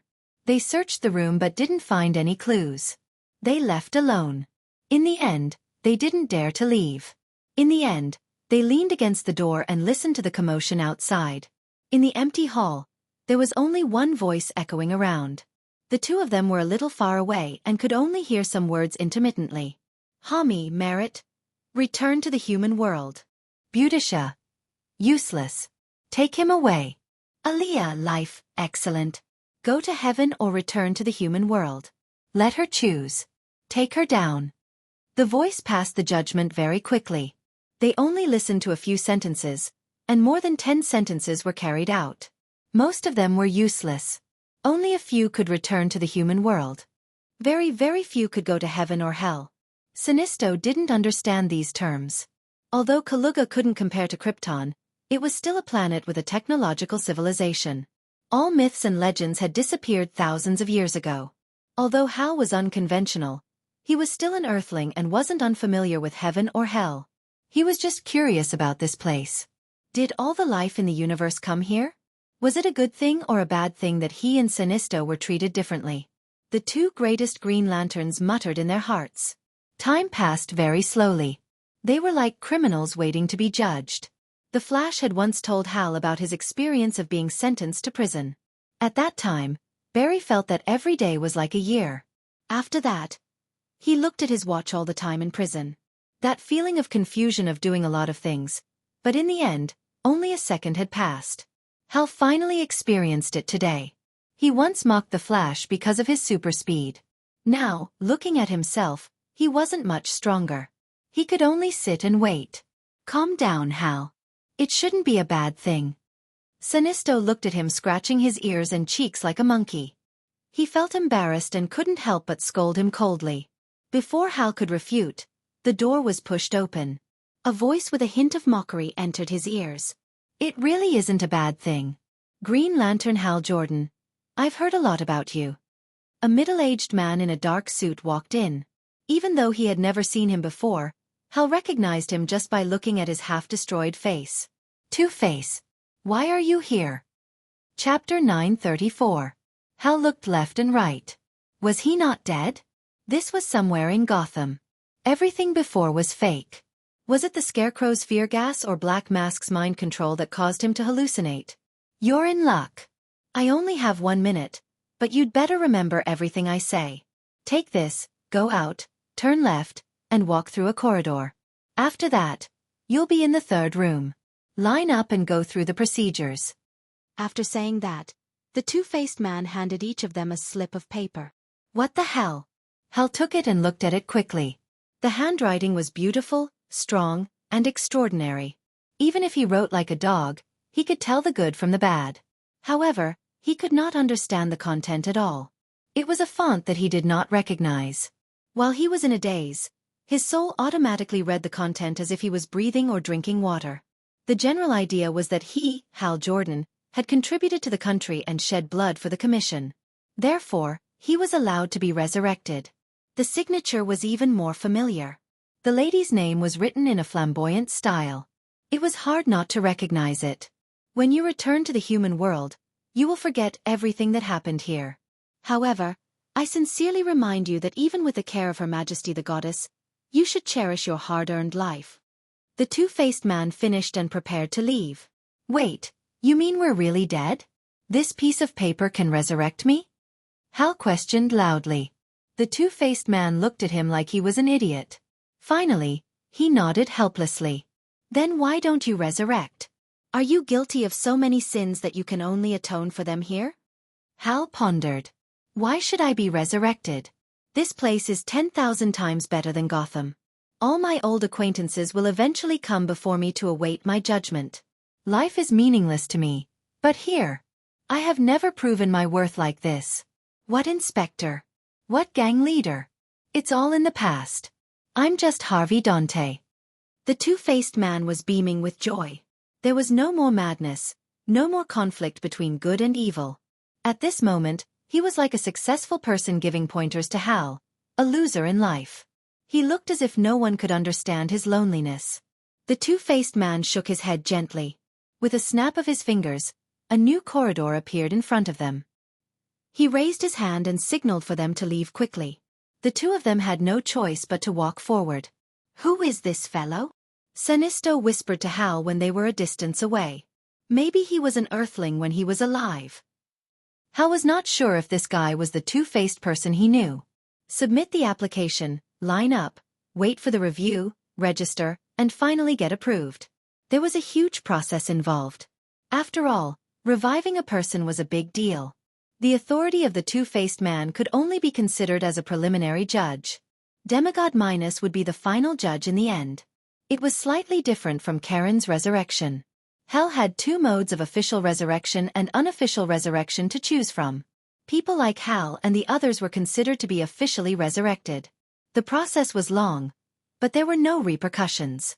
During the long wait, Hal even saw a familiar person, or rather, a familiar ghost. The dead Boston Brand.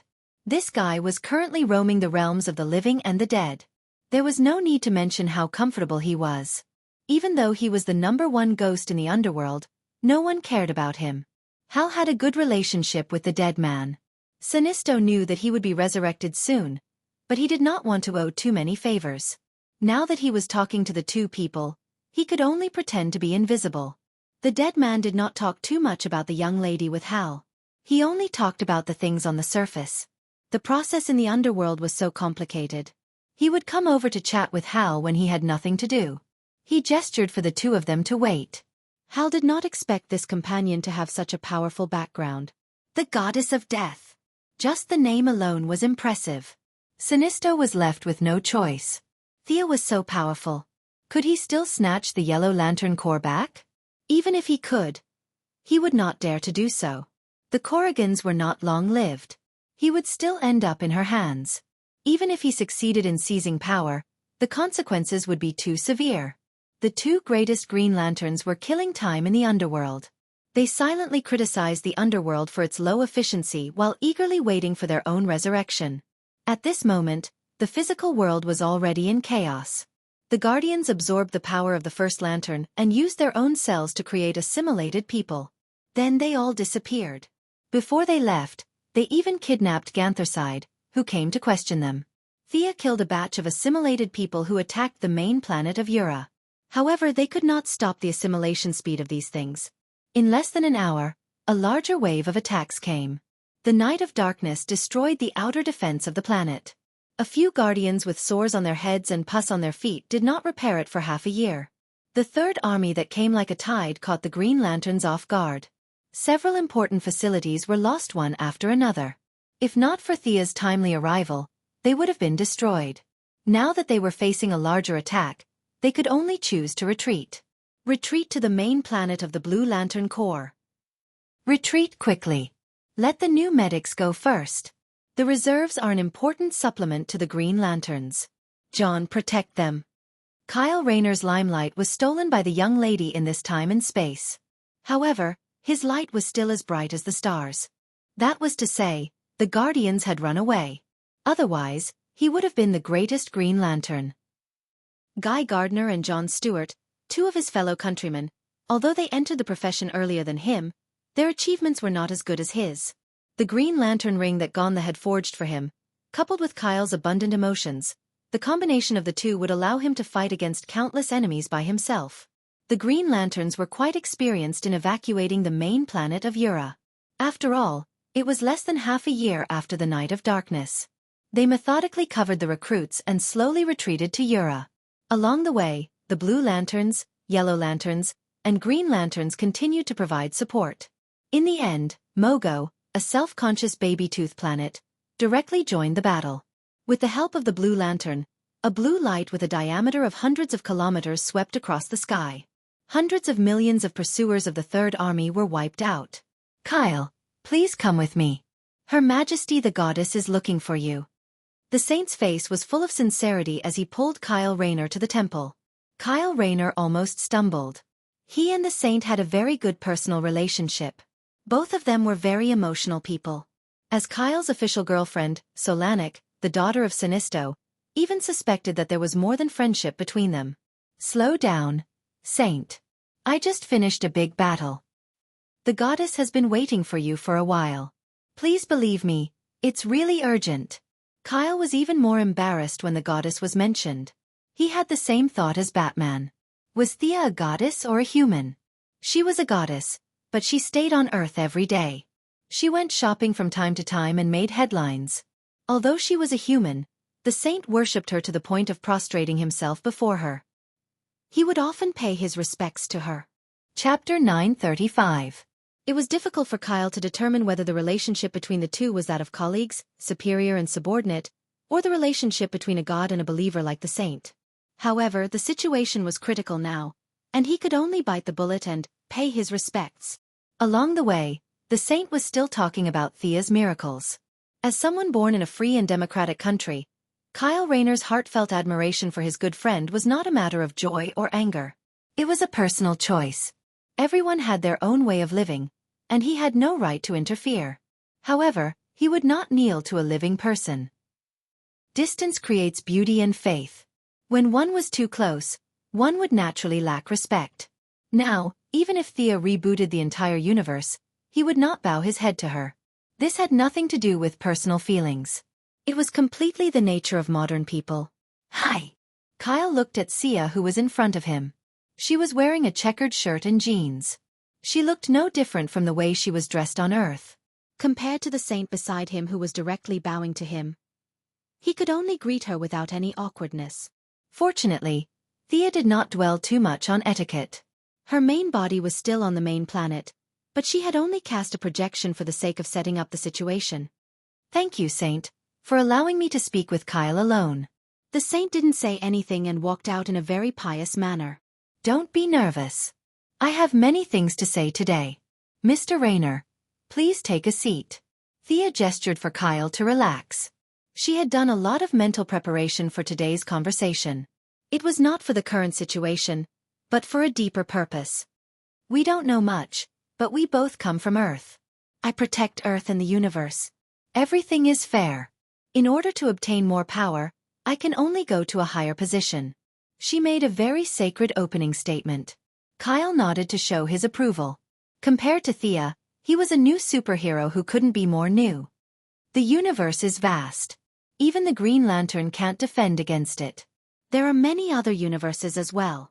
I can't guard this void forever. The stronger I am, the greater the area I can protect. The cloudy mountain mist shield sprayed out again, and Kyle could only nod his head. This universe needs a new guardian. The future will be very dangerous. It will endanger the people around you and the entire universe. Are you willing to do this and take on this responsibility, Kyle Rayner? Her expression was so serious and holy that even an atheist like Kyle felt a shock to his soul. Perhaps she really was a deity? Was the disguise just to experience life? Your Majesty, Goddess. The way he addressed her was a little bitter, but he was familiar with it. What can I do? As long as I can do it, I'm willing to protect this universe. However, I don't have much power. Thea had also considered leaving Kyle Rayner to fend for himself. The two of them had no relationship at all. All the talk about doing it for the peace of the universe was nonsense. She herself did not believe it. The universe was like a tide, rising and falling. It would never be peaceful. But if Kyle Rayner couldn't get the white lamp, he couldn't enter the wall of origin. At Thea's level, she could feel the lack of emotional spectrum getting more and more serious. To be honest, this universe was on the verge of collapse. If she didn't enter the wall of origin to make up for it, the result would be a universe-level Big Bang. Just the white lamp wasn't enough. Personal emotions were like dust compared to the universe. Even a planet's will like Mogo was like an ant.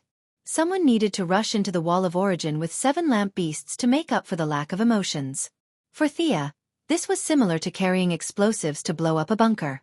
She had the power to do it, but if she didn't do it for various reasons, the world's will would completely abandon her. But she was really afraid. That was the wall of origin that even Kanyojia could stick to. Wear the ring and rush in with her eyes closed? Thea only hesitated for 2 seconds and knew she couldn't do it. There were too many uncertainties. Whether she could go in, whether she could come out, whether she could come out in person, these were all very serious questions. Or if an ordinary person could go in with a white lamp, but a new god couldn't. Was there such a possibility? She didn't dare say no. There was no instruction document on the wall of origin. Who knew if a new god could enter? Once she was stuck to the wall, everything would be over. She didn't have the courage to risk her life, so she felt that she had to throw this responsibility to Kyle Rayner. Leaning on a staff hunched over, holding a large basin, boiling a bowl of steaming green soup, and then nervously saying, "Drink so-and-so, this is your destiny." This scene was unjust at first glance. Fortunately, she knew the Heavenly Father. Imitating the Heavenly Father's grandeur, a bunch of nonsense really fooled Kyle. Unknowingly, Thea had transitioned from the role of an adventurer to the role of an old grandfather. Kyle Rayner was a very important chess piece in the future. Saving the universe, injecting the emotional spectrum, and conveniently bringing out the life equation, then causing the Heavenly Father to snatch it. If the Heavenly Father still maintained his original heart, then naturally there was no need to mention it. Thea wouldn't push this matter, but if the Heavenly Father was attracted by the power of the life equation and did something perverse, then it could only be said that he was unlucky. Thea would stand up at the last moment to maintain the overall situation, letting Diana snatch the God of Justice position and enter the new creation star, and she would take the life equation. She had even thought of the reason. Only death could suppress life. This plan was one step after another, but the premise was that there must be a silly boy at the front to charge and break through the enemy lines. What should I do? Kyle asked, puzzled. You have to become a white lamp. You have to take this responsibility from me. The spirit of existence was skipped directly. Kyle didn't need to come into contact with it. In the future, Kyle would walk the path of merging with the 7 light beasts. The revival function and life-sharing function would all be removed. As long as his emotions could withstand the 7 light beasts, it would be enough. Although it was still difficult for ordinary people, it was much easier than Thea, who had to rely on herself to control emotions. Thea was familiar with it. With a light flick of her index finger, 6 duplicate rings flew in front of Kyle. Except for the orange lamp Laflas, who was unwilling to be suppressed by her and took 2 more seconds, the other rings came willingly. The 6 rings were reversed and turned back into emotions. 6 huge light doors appeared in front of Kyle. Go in. Each door represents one emotion. When you have grasped all 7 emotions, use your own courage to adjust them. The flow of time between the 2 worlds is different, so there is no need to worry about the outside. If you are ready, then enter the door now. Kyle was quite courageous. He didn't hesitate to choose the yellow lamp of fear as his first stop. After a whole day, Kyle had just entered the 3rd door and mastered fear and hope. At this speed, he would definitely be absent from the next battle. Chapter 936. Kyle Rayner was born with an abundance of emotions. With Thea's help, she would teach him some tricks from time to time. She did not require him to be able to control the emotional energy freely. As long as he had a general impression of the 7 emotions, it would be convenient for him to fuse them later. However, this process was still very difficult. With each additional emotion, the difficulty of obtaining a new emotion would double. However, as an emotional artist, Kyle Rayner's potential was limitless. As long as he rested a little, he would be able to continue. Thea had left behind a projection to help him level up. This guy still needed a long time to master the 7 lights as one. He would not be able to make it in time for the Battle of the First Lantern. In fact, it would not be of much use even if he did. Her request for Kyle Rayner was to successfully fuse the 7 lantern beasts before the big event of Lights Out. Thea's main body spent more than a day before finally retrieving the correct coordinates from Guardian Halyaba's memory. Her figure flickered and disappeared from the main planet. A huge sarcophagus floated in the depths of space. There were many seals densely packed on top of it, isolating time and space. It prevented energy from entering or exiting in any form. This place did not belong to any sector. Even the Green Lantern Corps, which had dominated the universe for countless years, did not mark this place. The Guardians had set up a super-large prison in the middle of the Sea of Stars. There were meteorites everywhere, and countless planetary fragments were wandering around. Even the most advanced detectors could not find this place.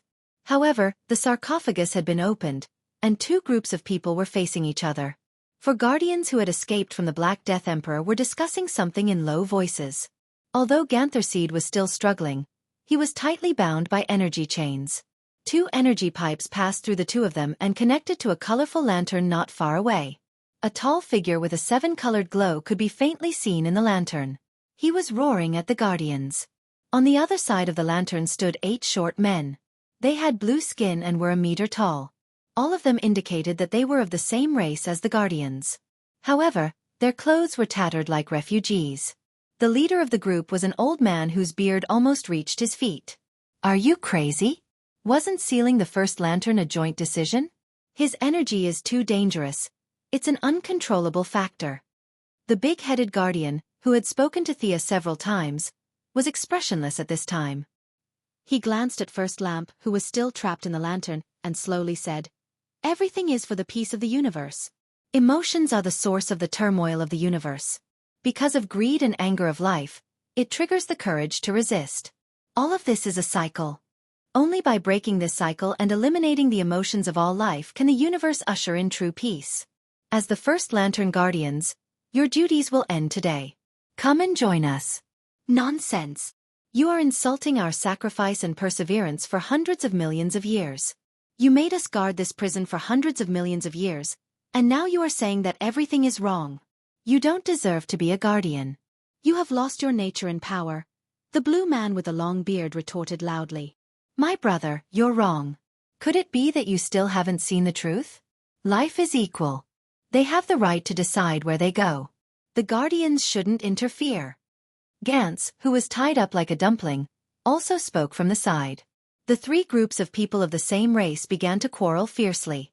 In the eyes of the Guardians and the First Lantern Guardians, they were the high and mighty masters. Ordinary people could only accept it passively. They shouldn't and couldn't raise any objections. Gantz was much more open-minded. He suggested that the Guardians should completely give up their power and move behind the scenes. Such words were scolded by both sides, thinking that he had forgotten his duty. The 3 groups of people blamed each other. The young mistress hid in the dark and listened for a while. She felt that the Guardians had lived for so many years in vain. They had never recognized their position and forced their minds to fill in a bunch of responsibilities. The few of them argued over and over again. In fact, whether the universe was destroyed or not had nothing to do with them. You guys hid so well. After doing so many bad things, aren't you afraid of going to hell? Thea calmly walked out of the void. She first opened her eyes to look at First Lantern. The result was not bad. This guy was not strong. He was even weaker than Lady Styx. However, she also knew that he had lost his ring. Plus, he had been imprisoned for billions of years. Now, he was used as a battery to power the Third Army scattered all over the universe. It was already very good that he still had such strength after all that. We're doing this for the peace of the universe. This shouldn't go against the new god's mission, said the big-headed guardian whose name Thea didn't know. Purely from the perspective of death, that was indeed the case.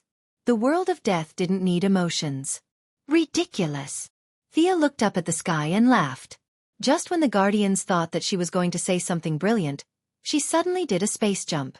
Her right hand threw out a wind blade to cut off the energy chain connecting Gantz and First Lantern. At the same time, she set up a barrier in front of her. The four little blue men hurriedly attacked, but unfortunately, the barrier did not break at all. Seeing that they couldn't break the barrier in a hurry, the two guardians could only rely on their own energy to connect to First Lantern. Your Majesty Goddess, what you're doing is unwise. You don't understand the danger of prisoners. If you want Gantz, then they're yours. Please leave. After being ambushed, a normal person would have been furious. However, the little blue men had no emotions. They were still the same as before. They were like a mechanical program. I'm neither omnipotent nor omniscient. However, I know this guy. He's a transmigrator. He traveled from tens of thousands of years in the future to your era, 10 billion years ago. Am I right? Thea grabbed Gantz and calmed down a lot. She pointed at the colorful figure in the lantern and asked. The prisoner grinned and laughed silently. The four guardians' faces were blank. The prison guards didn't know what she was doing and chose to watch from the sidelines. Only Gantz nodded. Your Majesty Goddess, you're right. He brought us the technology to make lantern rings. We still don't fully understand that technology. Thea nodded slightly. She said to Gantz, I'm very sorry. Based on your tone, for the peace of the universe, I have to apologize. Gonsei was stunned. He didn't understand what she was talking about. Just as he asked, what? He saw Sia's jade-white, jade-like fingers stabbing straight into his chest. Why are you trying to kill me? Before he could understand what was going on, he realized that the opponent wasn't attacking his body. She was attacking something of a higher level. Suddenly, he thought of something and began to resist with all his might. The four guardians said, and the 8 prison guards also attacked together. Chapter 937. If she was still the goddess of soul, she might not have been able to withstand so many attacks. The Guardians' individual combat power was not inferior to Superman's. Now that the 13 little blue men were attacking together, their power was extraordinary. With so many people working together, even the Wasteland Wolves would be defeated. However, from her perspective, these attacks were not bad. She maintained the shield with one hand and searched Gantz's soul with the other. No. That's mine.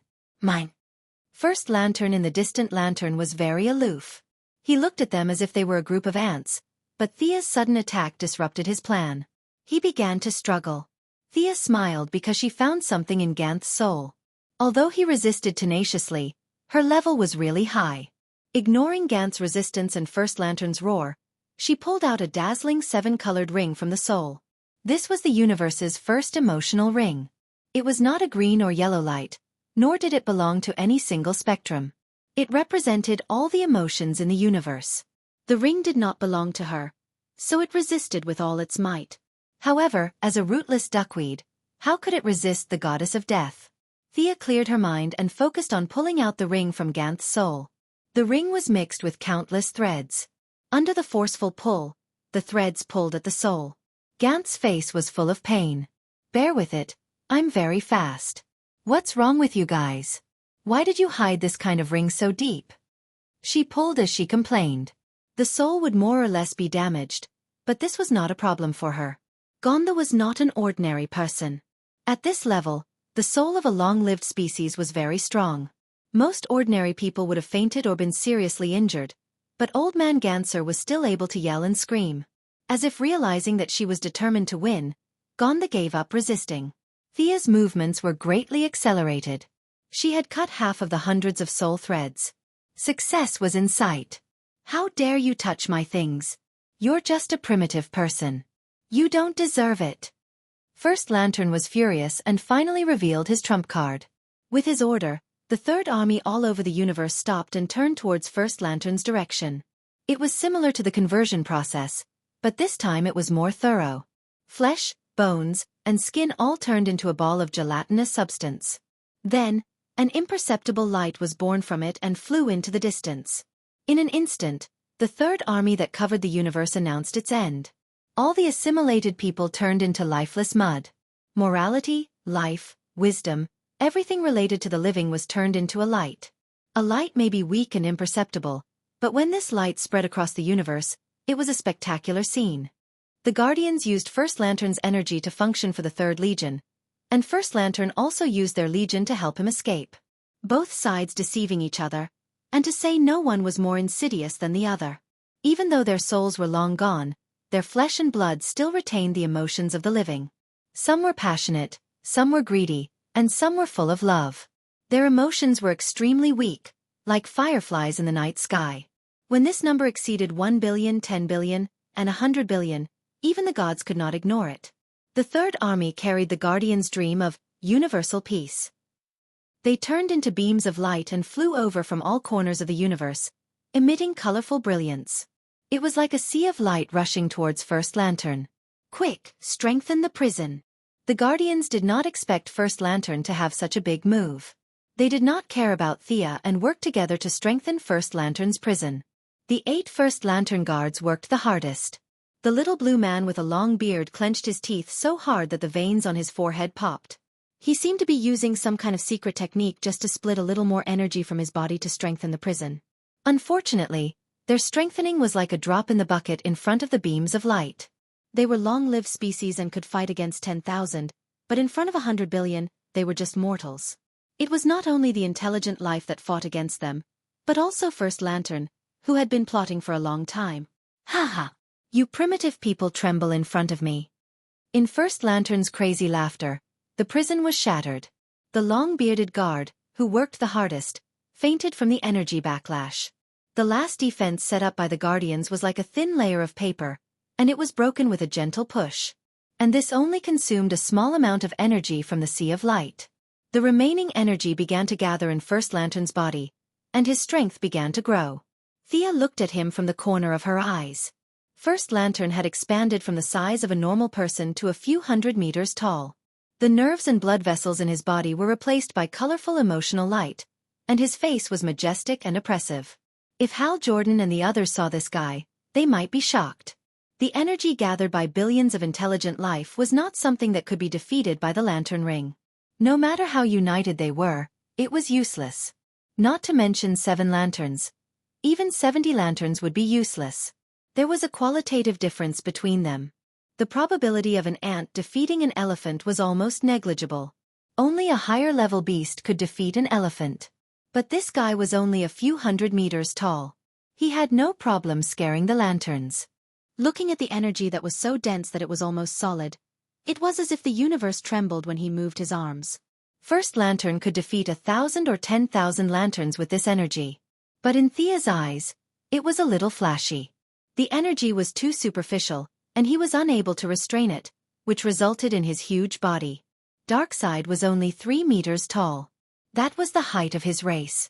Thea also maintained a height of 1.8 meters. It was not that they could not become a few hundred meters tall, but it was meaningless except for being laughed at by people the same level.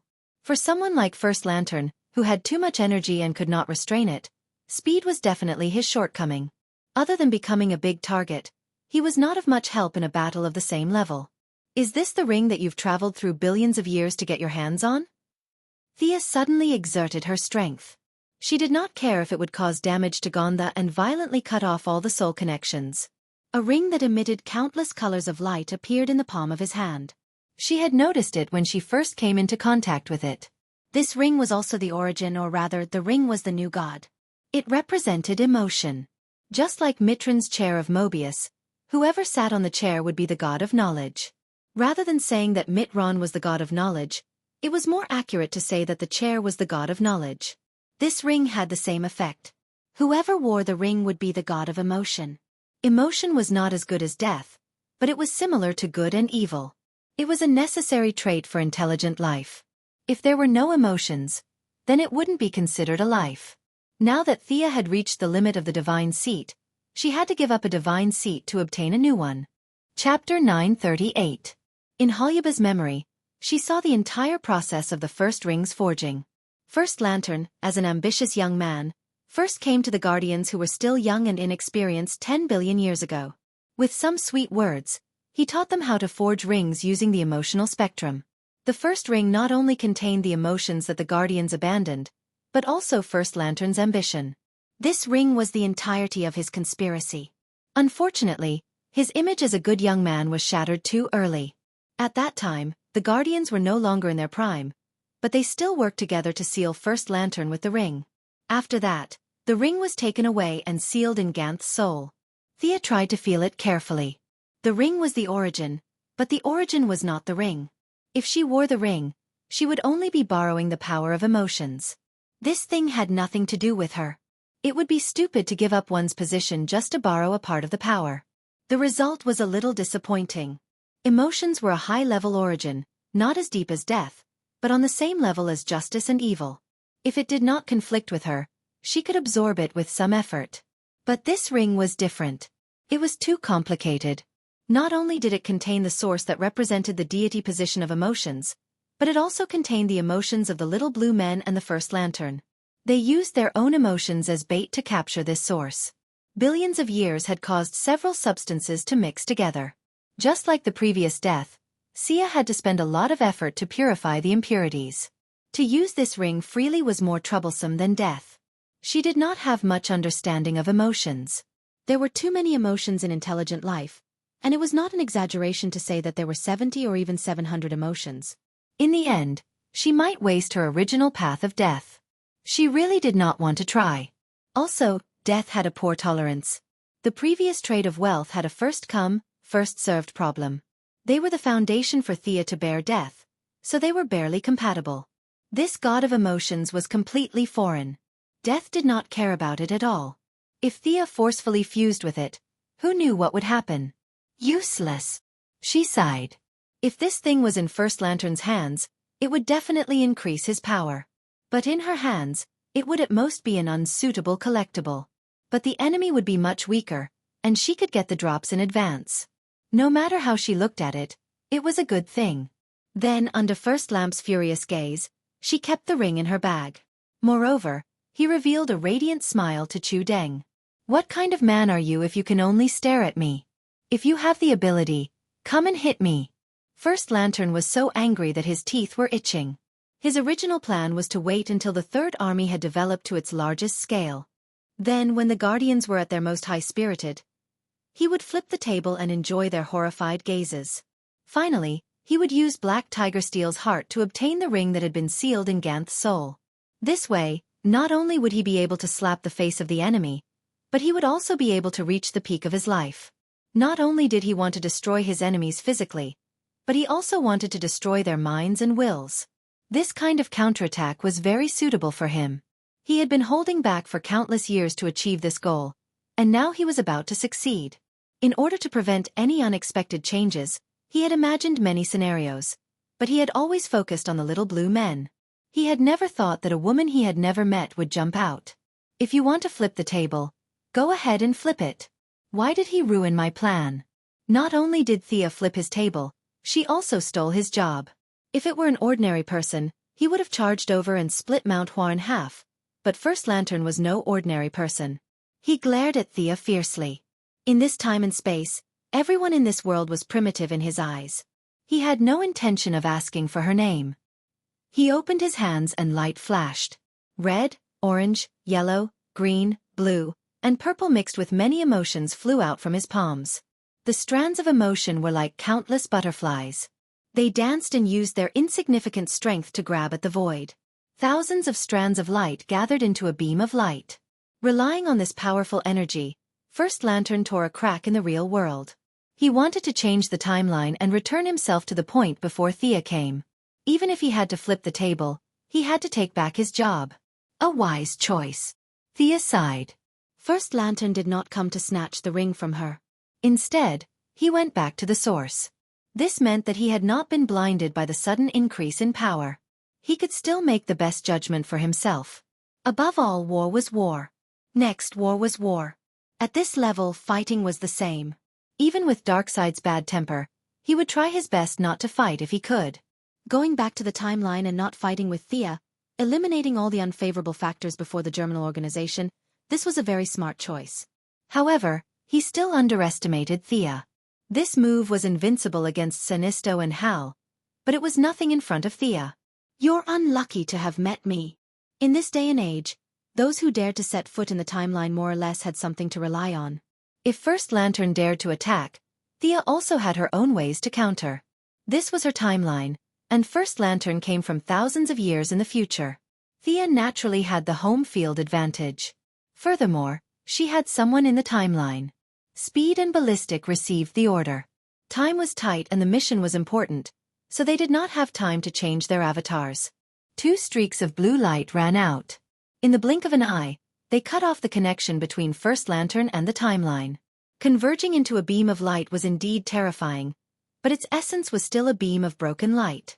Individual emotions were extremely fragile. As long as one had patience, even an ordinary person could solve it. The two of them divided the work well. They ran like crazy. They cut the timeline while Thea closed the gap in the real world. Before First Lantern could understand what was going on, he was already forced out. First Lantern had never seen an extremely fast person before, but that did not stop him from attacking these 2 ants. The huge amount of energy gave him the ability to change reality, but the 2 extremely fast people were hiding outside of time, so he did not have a place to attack. As a combination of emotions, his speed was as slow as a turtle. Changing reality, twisting the timeline, and a few extraordinary powers could not be used. Facing an extremely fast person, he really did not have a good way to deal with them. The emotional impact was very strong, but if he could not hit the enemy, it would be a waste of effort.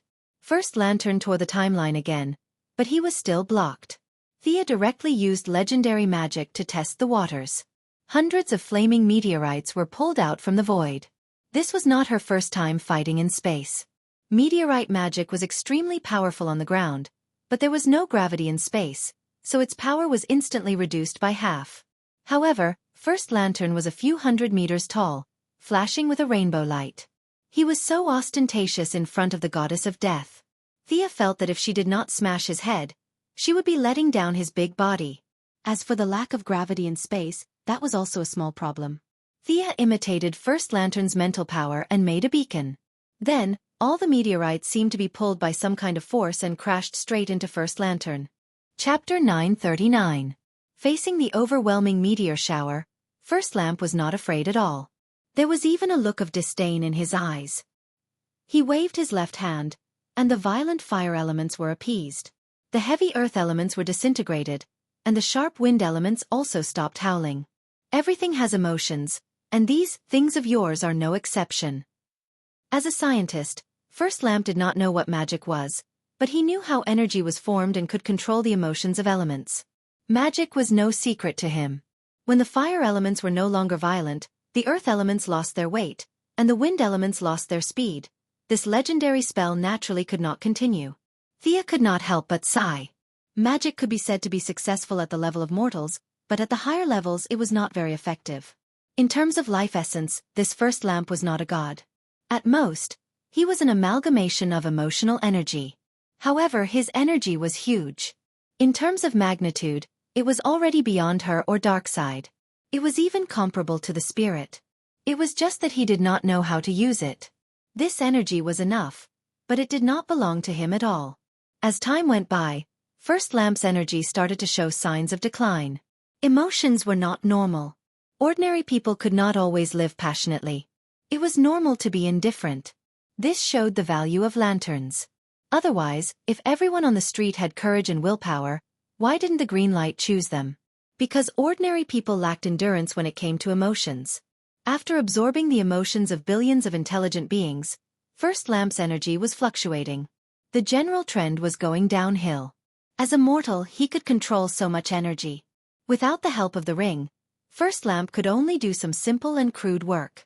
Like tearing the timeline, there was no technique to speak of. His method of breaking magic was not very brilliant. He was just taking drastic measures. There were too many intelligent beings in the universe. There might be life forms like the fire and water elements that were later assimilated by the Third Army and turned into the source of First Lamp's emotions. After all, elements were not inanimate objects. It was not too ridiculous to say that they had emotions. First Lamp took Thea's attack effortlessly. This made him even more confident of his strength. He even smiled mockingly at Thea, as if to say, "You are not that great.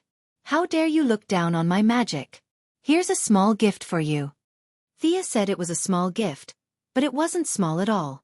With the godhood of death, her attainments in magic had long surpassed those of her predecessors, perhaps even far surpassing them. She might still be lacking in details, but her horizons were different. Even if all the great wizards from ancient times were gathered together, they would not be able to see as far and as deep as her. If ordinary people's spells were divided according to the weave's level, they would be ranked from the 1st to the 9th circle. Spells above the 9th circle could be considered legendary spells, and the weave had almost no effect on such spells. It all depended on the caster's own conditions. All legendary mages could cast level 10 spells, and a small number of them could reach level 11. As for the few people who could leave their names in the history of magic with the highest combat power, they could cast spells up to the 12th circle. Legendary mages often looked down on the gods because some spells could not be cast by them. For example, Ares, Diana. They were too focused on their own power, and even casting time stop took a lot of effort. As for a mage-type deity like Sia, it was easy for her to reach the 11th or 12th circle. Relying on her high realm and solid foundation, she was going to mobilize the divine power of death and the magic power of the universe to cast an unprecedented 13-circle spell. Even though she had made some preparations beforehand, this spell still took some time. Meteorite was an excellent camouflage. While First Lamp was proudly showing off, it bought her 5 seconds. Her hands moved quickly, and countless mysterious runes were quickly drawn. A huge number of magic circles were connected to each other, piling up layer upon layer. The total amount of magic power Thea poured into them was at least equivalent to 10 great wizards of Merlin's level. A grandfather clock hundreds of meters tall was created. The grandfather clock was not affected by the environment, as if it had been suspended in this universe since ancient times. It was thick and heavy, as if it had experienced countless years. The body of the clock was dark black, and the sun, moon, and stars were carved in relief. The dial was golden yellow, which was made from the fragments of time shattered by the anti-watchers. The needle was illusory, sometimes visible, sometimes invisible. It was filled with Thea's understanding of time. The crisp sound of the bell reverberated throughout the entire universe. All intelligent life felt a sense of helplessness fill their hearts.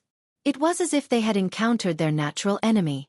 They were helpless, and in the face of the end of everything, some cried, some laughed. With just a crisp sound, the universe quieted down. This was the sound of the Bell of Fate. The main body of the grandfather clock was still in the hands of Big Brother Fate. Thea went to the Endless Clan from time to time, and naturally saw this thing. Big Brother Fate did not care. "Look at it if you want to. I have no objections even if you want to smash it." Thea was not so daring as to smash the entire Bell of Fate, but that did not stop her from simulating a part of its functions. Even with the support of a huge amount of magic, she had seen it with her own eyes, and after putting in a lot of effort, she could only simulate 1/10 of its functions. The body of the grandfather clock was created with magic, but she borrowed the divine power of death to draw the projection of Big Brother Fate's clock over. First Lantern looked at it for a long time, but could not figure out the use of summoning a large clock. In his era, such primitive mechanical creations could only be found in fossils. He snorted. Boring trick. Although he said it was boring, he was actually very afraid. As the embodiment of the emotions of all living beings, he had super high resistance to all kinds of abnormal conditions. However, his resistance to the source of damage like fate was very weak. It could even be said that it was thousands of times more powerful. First Lantern of the original space-time was instantly destroyed by Black Death Emperor. The problem was that his embodiment only had strength, but no realm to support it. The grandfather clock seemed to be mocking him. The golden dial shone, showing his childhood in a trance, the scene of him being imprisoned by the protectors. It also showed that he would meet his death today. How could it be? You must be kidding me. First Lantern did not hesitate. His body rose again. No matter what this broken clock was, he was confident that he could shatter it. He had traveled through countless years to this point in time. He wanted to be a god and enjoy the worship of all living beings. He did not want to be a stepping stone for primitive people. Anger, greed, fear, courage, hope, pity, love.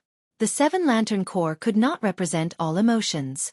There were many more, such as hatred, pain, numbness, regret, excitement, and joy. These were the source of his strength. Chapter 940. Countless positive and negative emotions merged together. Without the ring as a foundation, First Lamp was controlling the emotions of all beings as a mortal.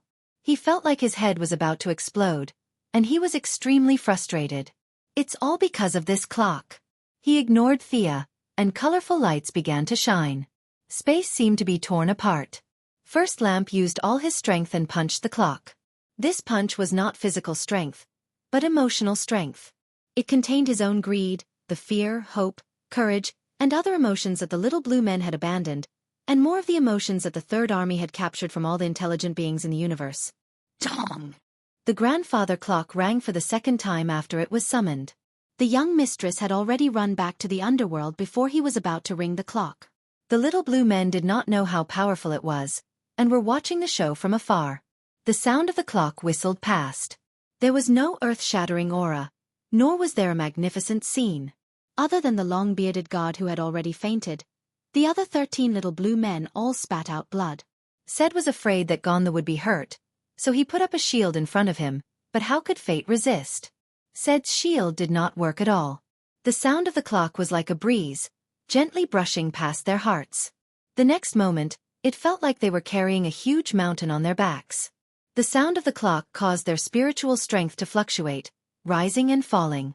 It was the first time these immortals had seen such a strange attack. Even with billions of years of knowledge, they did not have any effect. They all fainted without a sound. Thea ran away, and the guard fainted. First Lamp, who bore the brunt of the attack, was the unluckiest. Others only fainted due to mental trauma, but because he was an amalgamation, he was hit 1,000 times harder than normal. 1/5 of the emotional energy that made up his body was instantly scattered, and his huge body shrunk. First Lamp tried his best to restrain the uncontrollable spiritual strength, and barely recovered his consciousness. But the energy that was scattered could never be recovered. Their fate was over. There were very few existences who could resist fate, but First Lamp was not one of them. Even though he had a huge amount of energy, he was still a scheming mortal who had transmigrated from thousands of years in the future. The Bell of Fate felt that it had been provoked. This was the first time it had seen someone throw a punch at it. Following its instincts, it began to fight back. The needle on the golden dial started to spin. It was not spinning very fast, but First Lamp felt that his time was starting to blend into this timeline. No! You can't do this! I don't belong here! Previously, he had tried his best to tear apart time. Now, it was finally his turn to taste the consequences. You were chatting quite happily just now. Don't you like the timing? Then you can stay here.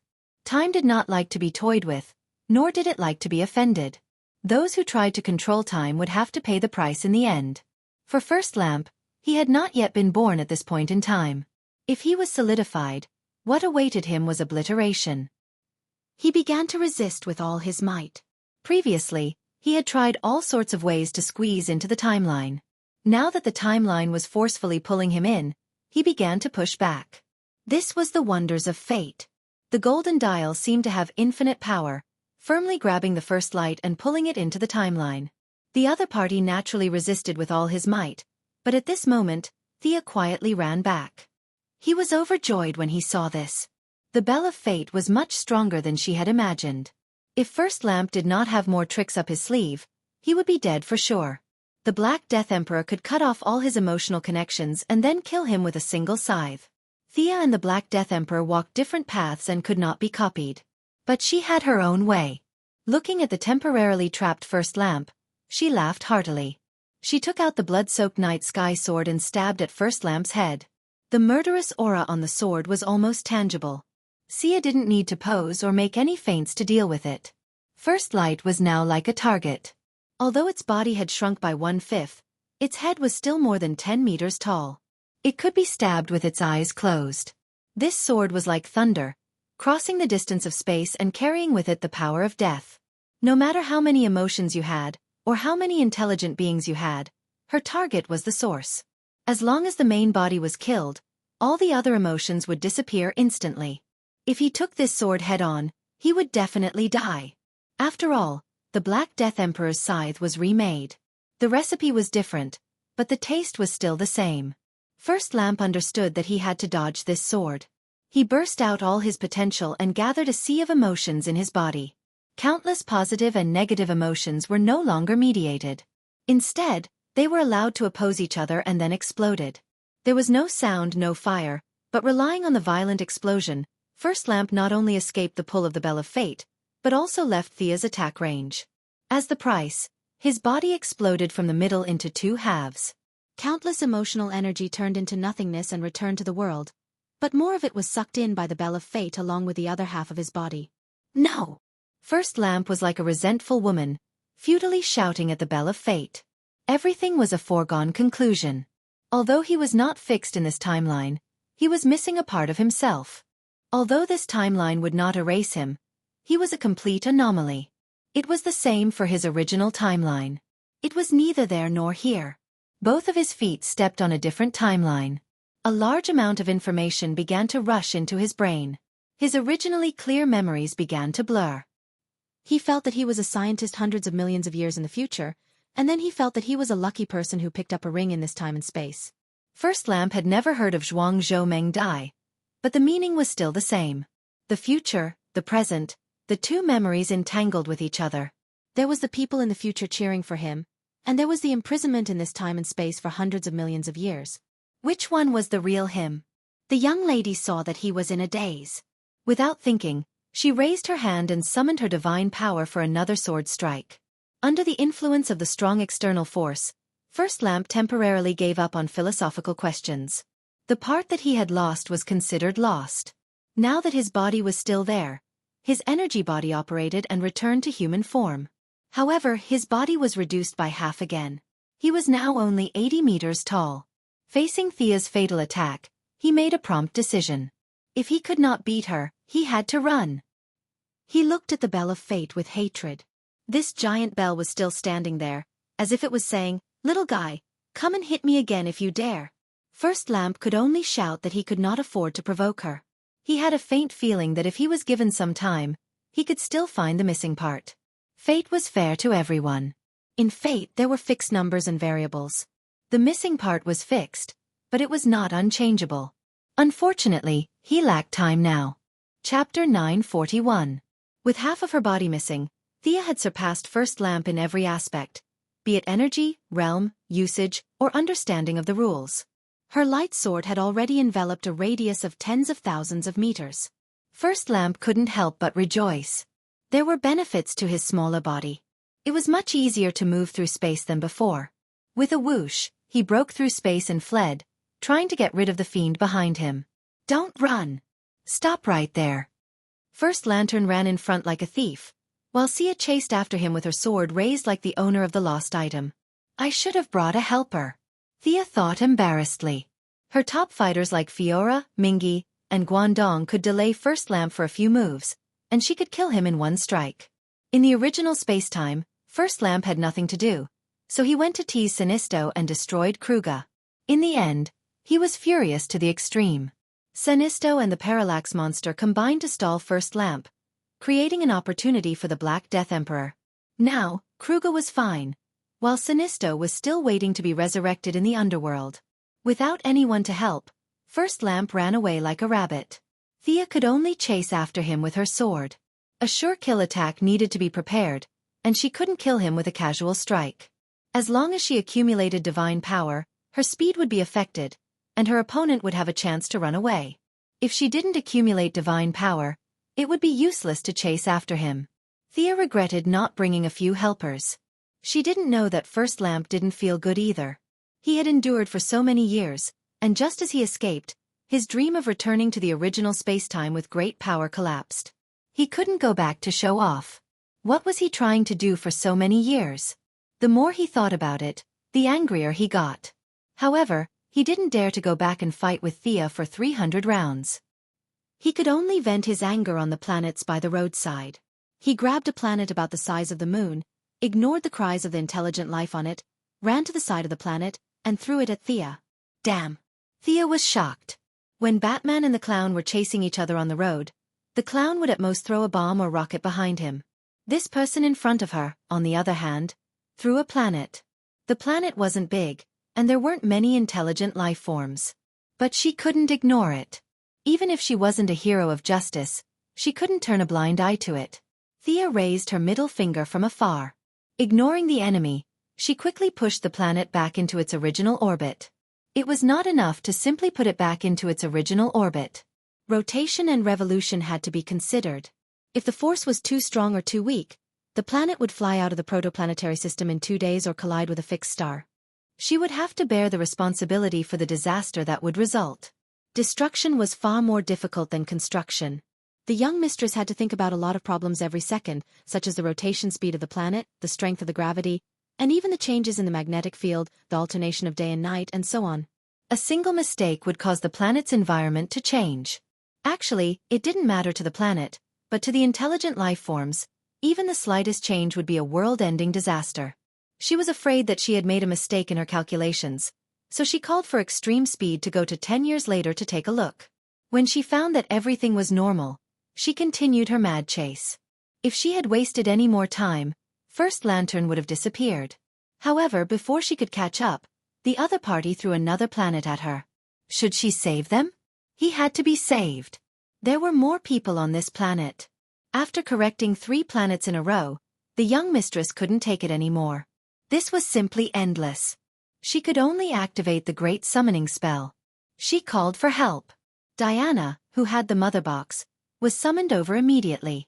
How could a green fitness exercise like pushing planets not involve Superman?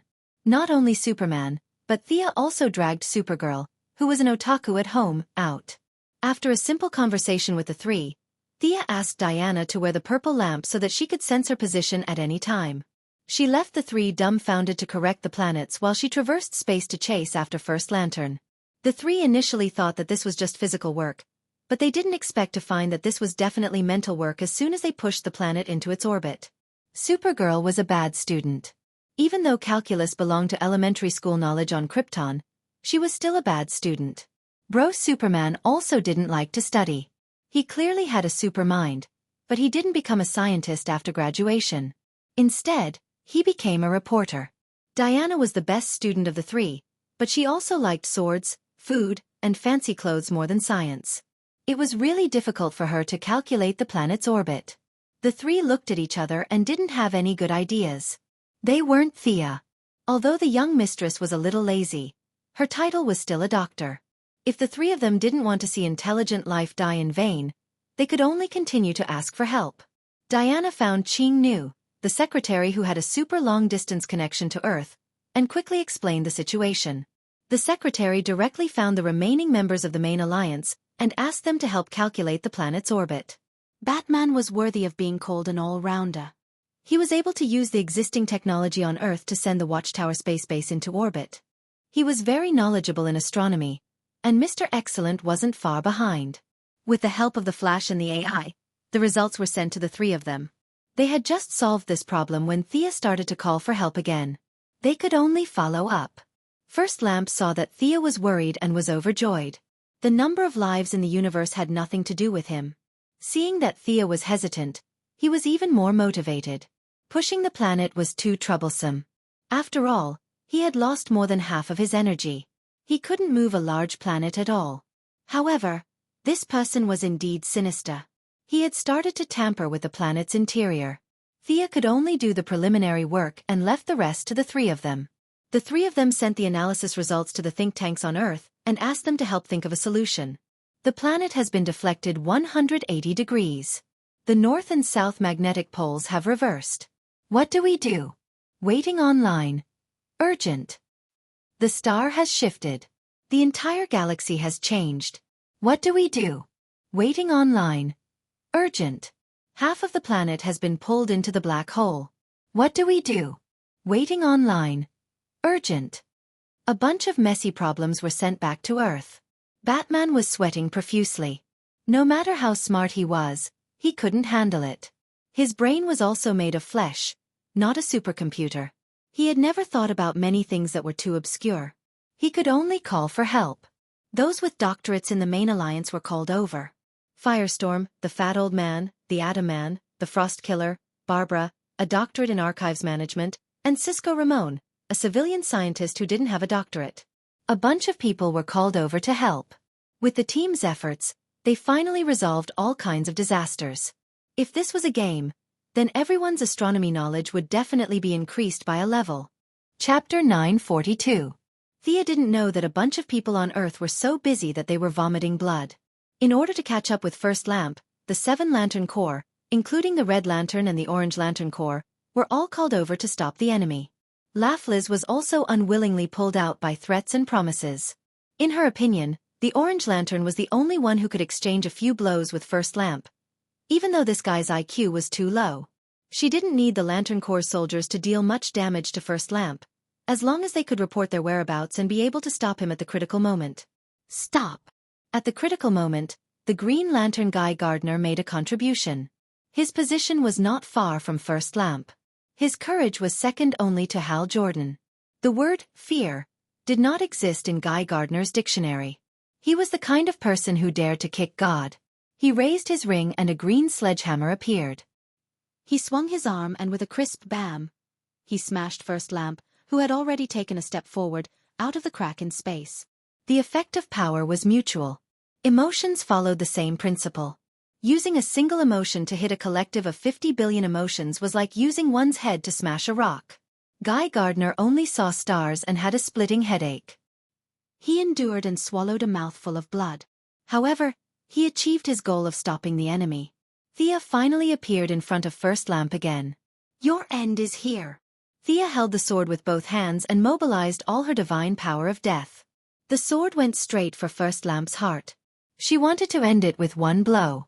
Still unable to believe that he would fall in this barbaric era, First Lamp didn't even know Thea's name. Facing a sure-kill attack, he mobilized all his emotional power and tried to communicate with the surrounding environment. He couldn't change the cause. He wanted to change the result. The empty space instantly changed. The stars disappeared, and Guy Gardner, who was not far away, became a passerby. Everything seemed to have returned to Earth. The battlefield became the White House and a small Belgian village. He tried to find the crack in Sia's heart and create his own escape route. After chasing for half a day, he finally had some understanding of the divine power of death. He didn't know what it was called, but it was very pure. As long as he destroyed this purity, there was a way out. He could even fight back. Thea snorted. If this little trick could bewitch her, the grass on her grave would be 3 feet tall. At the same time, he despised First Lamp. Even when death was at hand, he still did not have the courage to fight. It was no wonder that the little blue man had imprisoned him for 10 billion years. He lacked the magnanimity that a powerhouse should have, and his personality was too poor. Die! There were no impassioned words, nor were there any heroic words. The black long sword in his hand crossed the distance and stabbed into First Lamp's chest. Spare me, I don't know you. First Lamp was still trying to resolve her hostility with words. Unfortunately, the divine power of death passed through the layers of energy and found his true body. Thea's gaze also followed the godly power. She saw that in the deepest part of First Lamp's enormous body, an ordinary-looking young man with slightly curly hair was pleading with her with a face full of fear. This ambitious schemer who had transmigrated from billions of years in the future had never told the Guardian his real name. His eyes were filled with disbelief as her sword pierced through his heart. There was still a trace of doubt on the young man's face. Was he going to die just like that? Was the earth-shattering energy of no use at all? Altering the timeline and distorting reality. This guy was practically the synonym of invincibility in Thea's eyes back then. Now, she had killed him as easily as a chicken. Thea could not describe how she felt. She only knew that she had to continue working hard. In order to prevent others from killing her like this, she had to walk to a higher place. She let out a long breath. Seeing First Lamp fall to the ground like a mountain, her heart was filled with endless emotions. HM? No, what do I have to do with him? What's there to be emotional about? Her emotions were unreasonable. Thea could not be said to have a heart of stone, but she was experienced. Would she even feel emotional about the death of a nobody? Then let's not do anything serious. Her eyes flashed green. The eye of obliteration was drawn but not released. The scene in front of her shattered like glass. She was still in space. Guy Gardner, who was not far away, seemed to want to come over and help. Only 1 second had passed in her time, and First Lantern did not fall at all. Instead, he looked at her in horror. My sword should have hit you. The god of death does not lie. How are you still alive? Missy was puzzled. She looked at First Lamp from head to toe. She did not expect him to answer her question. After thinking for a while, she said, You used some kind of delaying method, right? You pushed the fatal attack to 200 years later? Heh, that's a good technique. Come and take my sword again if you can. Using energy to delay the fatal attack and using emotions to influence Thea unknowingly. First Lamp did have some tricks up his sleeve. Unfortunately, he was not strong enough. No matter how beautiful these tricks were, they were useless. You're pissing me off. First Lamp was forced into a dead end. He could only reveal his last card. A 5-colored giant that looked exactly like him walked out of his body. The two looked at each other with a paralyzed expression. However, the one that came later was more serious and wooden. There was no spirit in his eyes, like a puppet. This time, Milady was completely surprised. This guy had a lot of tricks up his sleeve. He had delayed the fatal attack and used emotions to confuse Sia. Then, according to the Flash, he had created a time remnant without anyone noticing, creating a self that was parallel to his own timeline. First Lamp was very clever at using emotions. This was not surprising. After all, this was his original plan. However, Thea did not expect him to be so involved in time. Unlike the time remnant created by the extreme speed, First Lamp used his own energy to create one. When he used his ultimate move, Thea was not idle either. She first sealed the space around them to prevent him from escaping. First Lamp's move was useless other than scaring people. He had been imprisoned for billions of years and had zero combat experience.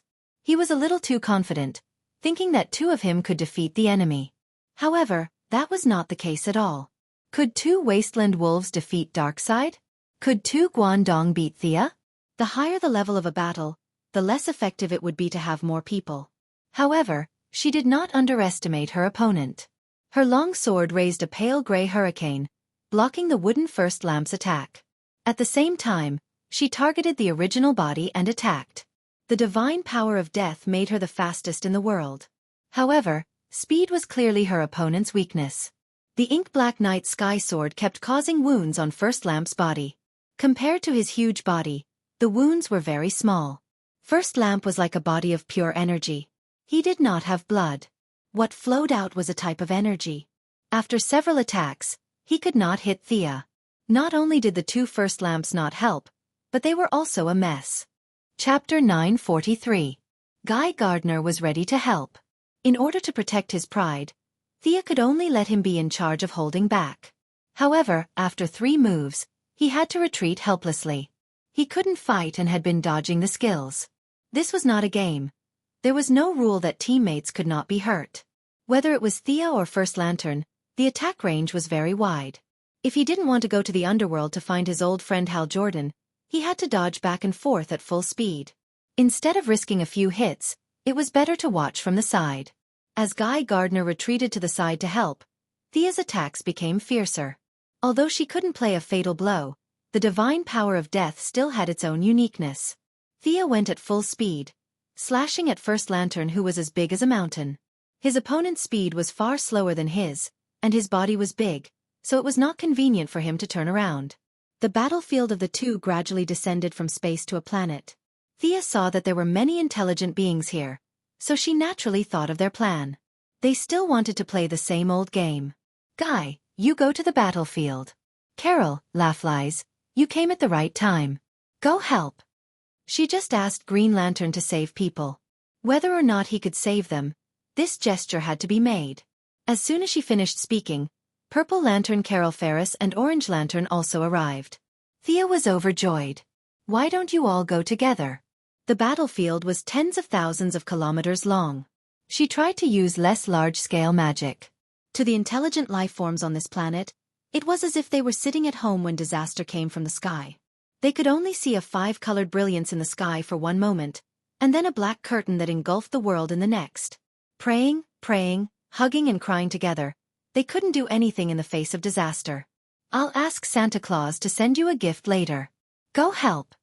Thea kicked away Laughlies who didn't want to move. Orange Lantern happily joined in the rescue. This guy waved his hand and summoned an army.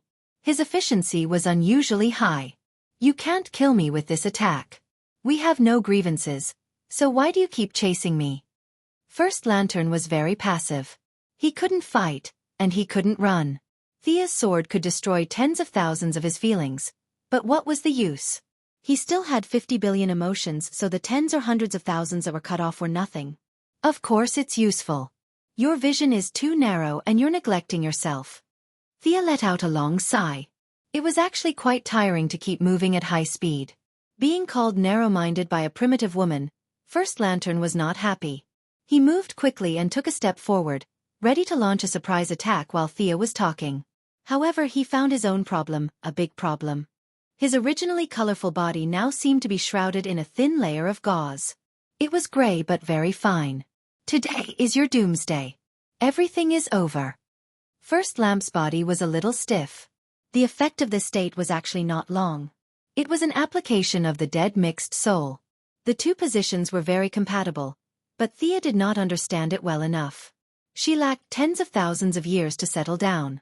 The combination of the two was very shallow, but it was enough to deal with First Lamp. There was no time to delay. Thea once again saw the young man with great ambition but little talent in his body. He was pierced by the black sword for the second time. After fighting for half a day, First Lantern could only buy himself a few more minutes of life. It was meaningless. Leaving his main body twitching on the ground, she pointed her sword at Remnant Time. This time it was even simpler. In less than a minute, he was killed. Remnant Time turned into dust. He did not belong here. He was squeezed out of the timeline the moment he lost his life. Thea flew to First Lantern's side and looked down at this opponent.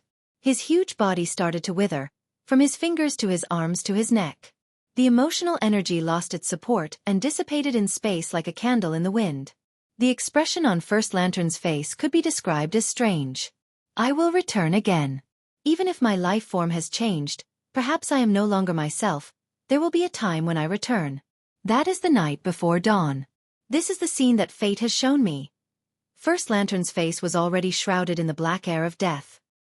He raised his arm, only to find that his fingers had already turned into dust. When all the emotional energy left, his life would come to an end. This was the power of time. He was still immortal. Relying on emotions as support, he had already lived for 10 billion years. His human body had long reached its end. Emotions have abandoned me. Next time, I will return as an enemy of emotions. First Lantern cracked open his mouth and made an extremely arrogant declaration. Then, he turned into a pile of gravel in his laughter. What's with the arrogance? Is this guy dead? Guy Gardner rubbed his head. Seeing that their battle had ended, he slowly flew over. Carol and Laughlies were also looking forward to the answer. Thea looked at them with a strange expression. He should be considered dead. She had some guesses about the specifics, but could not tell them in detail. First Lantern actually made a vow like a great ambition before he died. Although he was immortal, he had enough energy. As the saying went, the unity of all people, gathering all emotions, could indeed make the impossible possible. This was a variable in fate. He wanted to return on the eve of dawn and destroy all emotions. Fate neither agreed nor disagreed with his bold words. It was extremely neutral. Was it a lights-out event? Thea thought to herself. It did not look like it. Lights out was actually a form of protection for the universe. It prevented the emotional spectrum from drying up and causing the Big Bang. From the perspective of the universe and the gods, it was a good thing. This guy's last few words were full of resentment. No matter how she thought about it, it did not seem like he was here to do good. Could it be the Lantern of Daybreak? An enemy of emotions. full of hatred. This was the only thing that fit the criteria. Would this guy be reborn in the dark multiverse? Carefully sensing, she did not find First Lantern's soul after his death. Thea bade farewell to Guy Gardner and the others and returned to the underworld. She searched twice but did not find First Lantern's soul. Without a doubt, this guy was not dead. Whether he became the grandpa in the ring or was directly reborn in the dark multiverse was unknown. However, she would deal with whatever came her way. She was not afraid now, let alone in the future. Just as she was about to return to Earth, the two-faced man ran over and stopped her.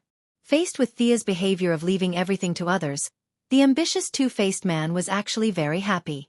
With power in his hands, everyone, regardless of whether they knew him or not, came before him to await his judgment. This place was 10,000 times better than Gotham. He was so happy that he did not want to go home. Not to mention having to queue up to give him dirty money, he would not even do a free resurrection. He was tired of living. Seeing countless people come before him every day like lambs waiting for his judgment, that kind of comfort could not be experienced in Gotham. Chapter 944. Your Majesty, don't go yet. To be honest, when he first found out that the superhero Thea was his boss, the two-faced man was worried for a long time. He could accept Wei Guangjing's actions before he was disfigured, but now he could not. He never thought that when he started working, he would realize, this was not the kind of environment that he had imagined. It all depended on what kind of people his colleagues were. Demons, Death Knights, evil gods, assassins, banshees. Compared to these people, the two-faced man was a rare good citizen. At most, he sold detergent in Gotham and collected protection fees. He had to be on tenterhooks every day to prevent Batman from suddenly jumping out of a corner. In terms of evil, he was not on the same level as his new colleagues. After working in the underworld for a while, he finally realized that this female superhero's view of good and evil was frighteningly weak. The new boss was definitely on the neutral side. It was just that he usually pretended to be kind and righteous. What's the matter? Thea frowned as she looked at the two-faced man. This guy knew his position very well. He was a good candidate to be the Secretary General. He was a gang leader in Gotham. At that time, he had combed his hair back and had an extraordinary aura. When he arrived in the underworld, he instantly changed to a 30-70 split. He did not bow and scrape like the lonely old man Sharon. However, his submissive attitude was very upright. At the same time, it did not make people look down on him. There are a few people who I don't know how to be punished. They have contributed a lot, but they have also made a lot of mistakes. Thea made a sound of surprise. She was a little curious that even the workaholic two-faced man could not make a judgment. To be honest, the underworld's punishment rules were very complicated. This was a side effect of the creation rules. All kinds of laws were not set by her, and it was not convenient for her to change them. And there were a lot of them. Books filled the entire library. They were densely packed with all kinds of rules. At first, the Missy pushed the door open out of curiosity. After that, she left in defeat. Anyway, she did not even take a look. Later on, she simply handed it over to the two-faced man, a law doctor, to study. Yes, that's right. This guy could become the Gotham District Attorney. He also had a doctorate title. She followed the two-faced man to the trial hall. When she saw a few people waiting for interrogation, the Missy was instantly happy. Little blue guardians. The four of them stood straight and looked straight, as if they were still on their own Eurasian main planet. However, they didn't have a body here, so they couldn't float in the air. Their short stature greatly reduced their imposing manner. Yo, the four of you, where did you come from? The eldest miss asked even though she already knew the answer. She smiled slyly. The four little blue men were much more well-behaved now. Their previous arrogance had all disappeared. The little blue man with the big head was the first to speak. Your Majesty Goddess, we... Before he could finish, he was interrupted by Thea. Why are you always talking? Are they mute? Are you looking down on me, Helpless, they had no choice but to lower their heads under the eaves. One by one, they walked out and prepared to introduce themselves. Of course, Thea knew their names. They were all in Haruba's memories. She just wanted to take them down a notch. This was not Yura, this was hell. He waved his hand and said, I don't want to hear your names. Harvey, write them down. Write passerby 1, 2, 3, and 4 in the name column. That's it.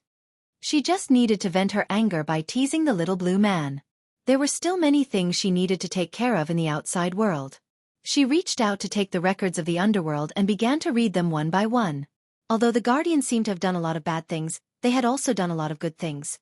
In the 10 billion years before the rise of Earth civilization, they had saved the universe countless times. If it were not for them, the universe would have exploded long ago. If the universe had exploded, Earth would not have survived. It could be said that they had done a lot of good things. They were more than qualified to be angels in heaven. However, they had also committed a lot of sins. Kalana had modified the settings of the mechanical hunter to kill all intelligent life in Sector 666. This could be blamed on Kalana. However, was this the only time the mechanical hunter had made a mistake? The records of the underworld said no. There had been more than one mistake. Was there no bloody massacre during the rise of the Green Lantern Corps? Were there no innocent sacrifices in the process? When the entire universe heard about the establishment of the Green Lantern Corps, they all rushed to spread the news. This was obviously impossible. Even Kerrigan and Lady Styx, who still occupied a few sectors, had a lot of say. They had used the tug-of-war to grind down many galactic overlords. Their status as the universe's police force had been earned through killing. Furthermore, the selection criteria for this Green Lantern Corps was completely up to Lantern Ring. One could be a Green Lantern just because one had courage. Was one necessarily a good person just because one had courage? In the end, the Third Corps had destroyed many planets. How many races had completely disappeared in the vast universe? It was impossible to calculate. The merits were not small, but the sins were also huge. This was the reason why the two-faced man could not make a judgment. All right, I'm a kind old man. I can't bear to see people suffer. Since we know each other, I won't punish you to hell. Didn't you brag about protecting the universe? I'll punish you to be reborn as ordinary people. You'll have to experience the difficulties of life. In the underworld, Thea had the highest authority. These words were equivalent to the final judgment. Neither the two-faced man nor Minos had the right to interfere. The two-faced man hurriedly wrote down the records according to the rules. Thea took the pen and quickly signed her name. This matter was considered effective. Off you go. The 4 little blue people were taken away by the staff to be reincarnated. She flipped to the last page and saw that these guys were killed by Attikitas. The few of them were knocked unconscious by the Bell of Destiny. Thea went to chase after the first lanterns. The unconscious guardians were tragically picked up by Attikitas who passed by. When enemies met, their eyes turned red.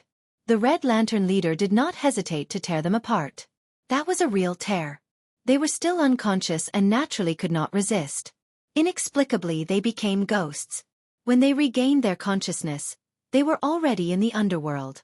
It could be said that they were completely confused ghosts. Are there only these 4 guys? She asked the two-faced man. Just the 4 of them. Thea nodded.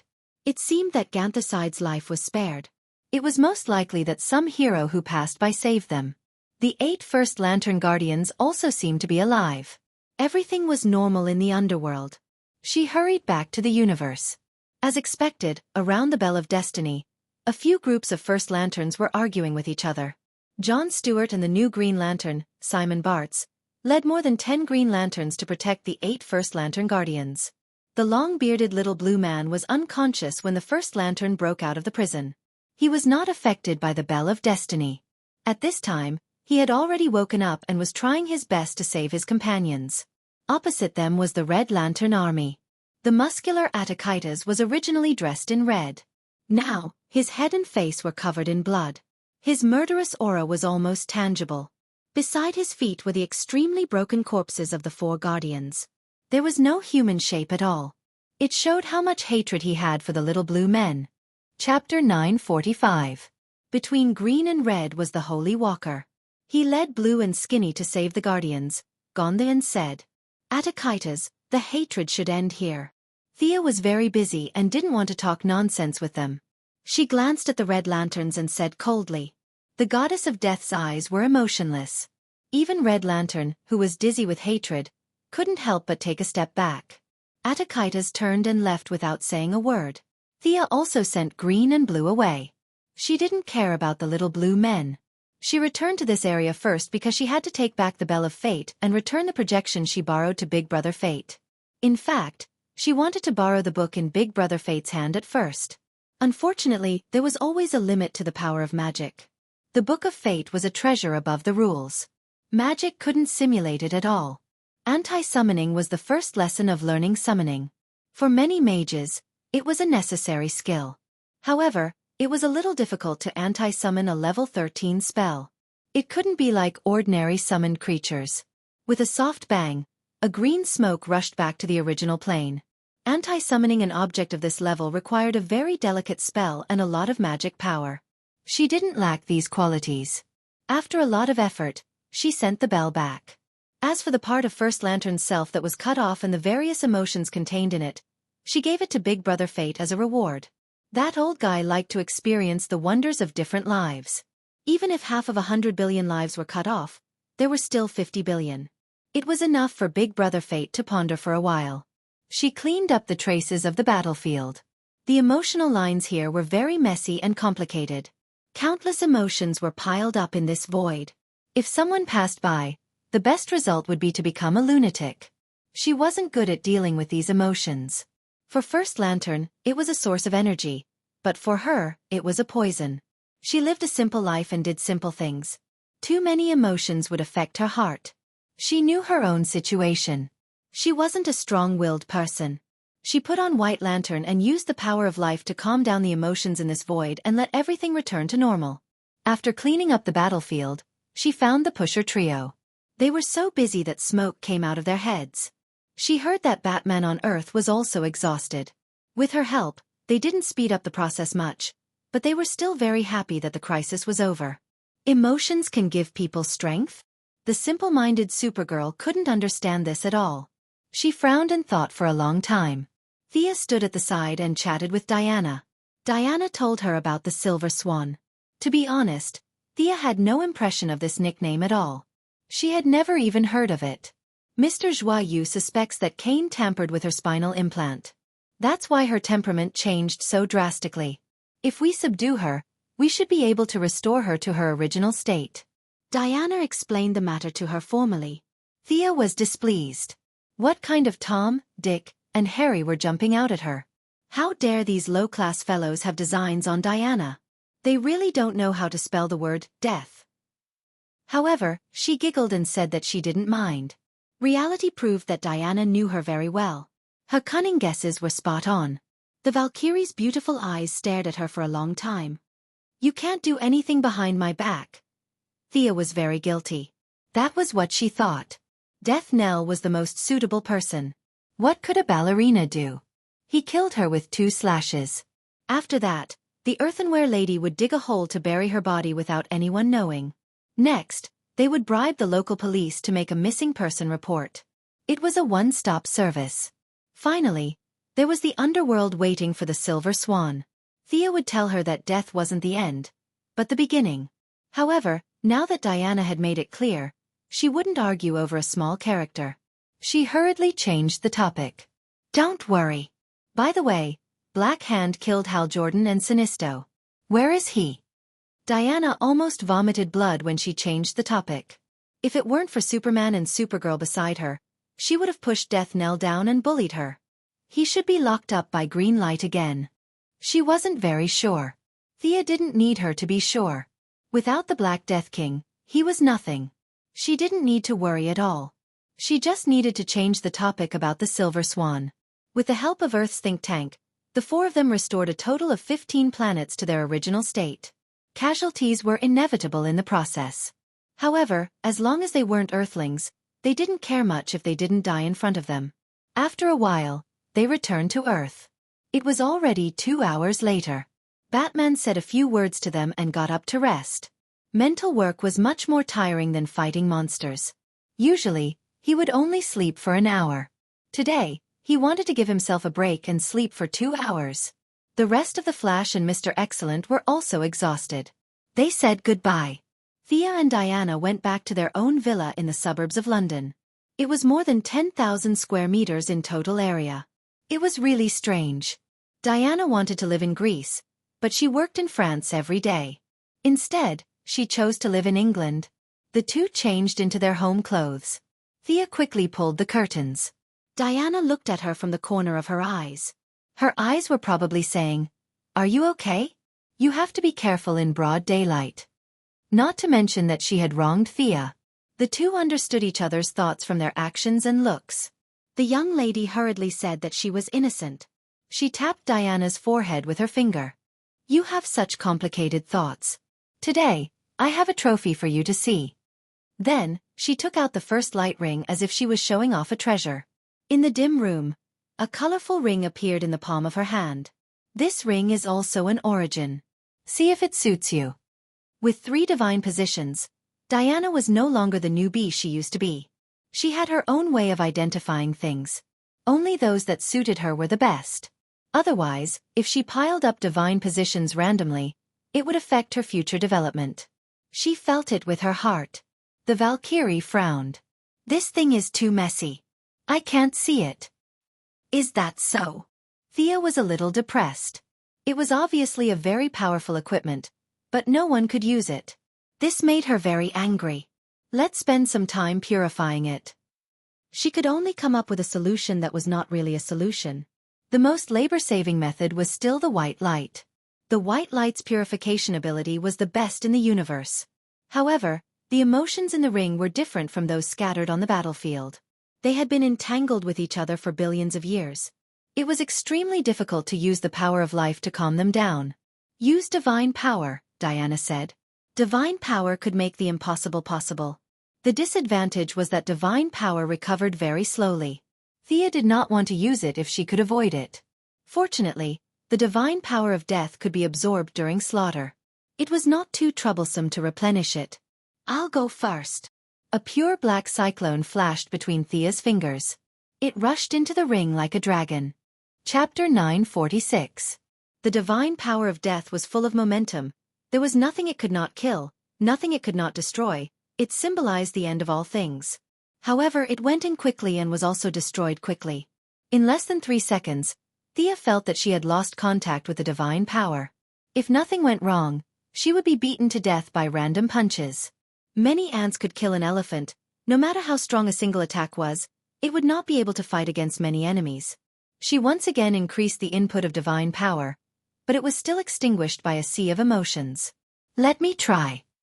Seeing her lover being defeated, Diana also became more cautious. One of her fingers flashed with green light, that was courage, and the other hand had little golden light dancing, that was perseverance. Perseverance gave her more and more tenacity. With perseverance, she could move forward with courage. Although Diana was not as strong as Thea now, she was worthy of her identity as the world's protagonist. After breaking through her own limitations, she was very stable. The several divine positions resonated with each other and cooperated very well. Unfortunately, she only lasted for less than 5 seconds before she completely lost contact with her. What to do? This question was placed in front of the 2 goddesses. Thea's method was to analyze the specific problem. Wasn't it just the remnants of emotions? She first went to the underworld and pulled back the 4 guardians who were waiting in line to be reborn. Thea asked them to take back the emotions in the ring. "Your Majesty Goddess, we don't have a body, we can't take back the emotions." There was a hint of cunning in the eyes of the big-headed guardian. His hidden meaning was that they could not do this without a body, but with a body it would be different. "Could you let us be resurrected? If you have a body, are you sure you can take it back?" Thea looked at them coldly. "This?" The 4 guardians looked at each other. They were not sure. If they were not able to fulfill their promise, then it would be terrible. Their hesitation fell into Thea's eyes, causing the goddess of death to sigh. In the face of death, the arrogant and cold guardians began to talk nonsense. With a wave of her hand, she called the Secretary General, Two-Face, over.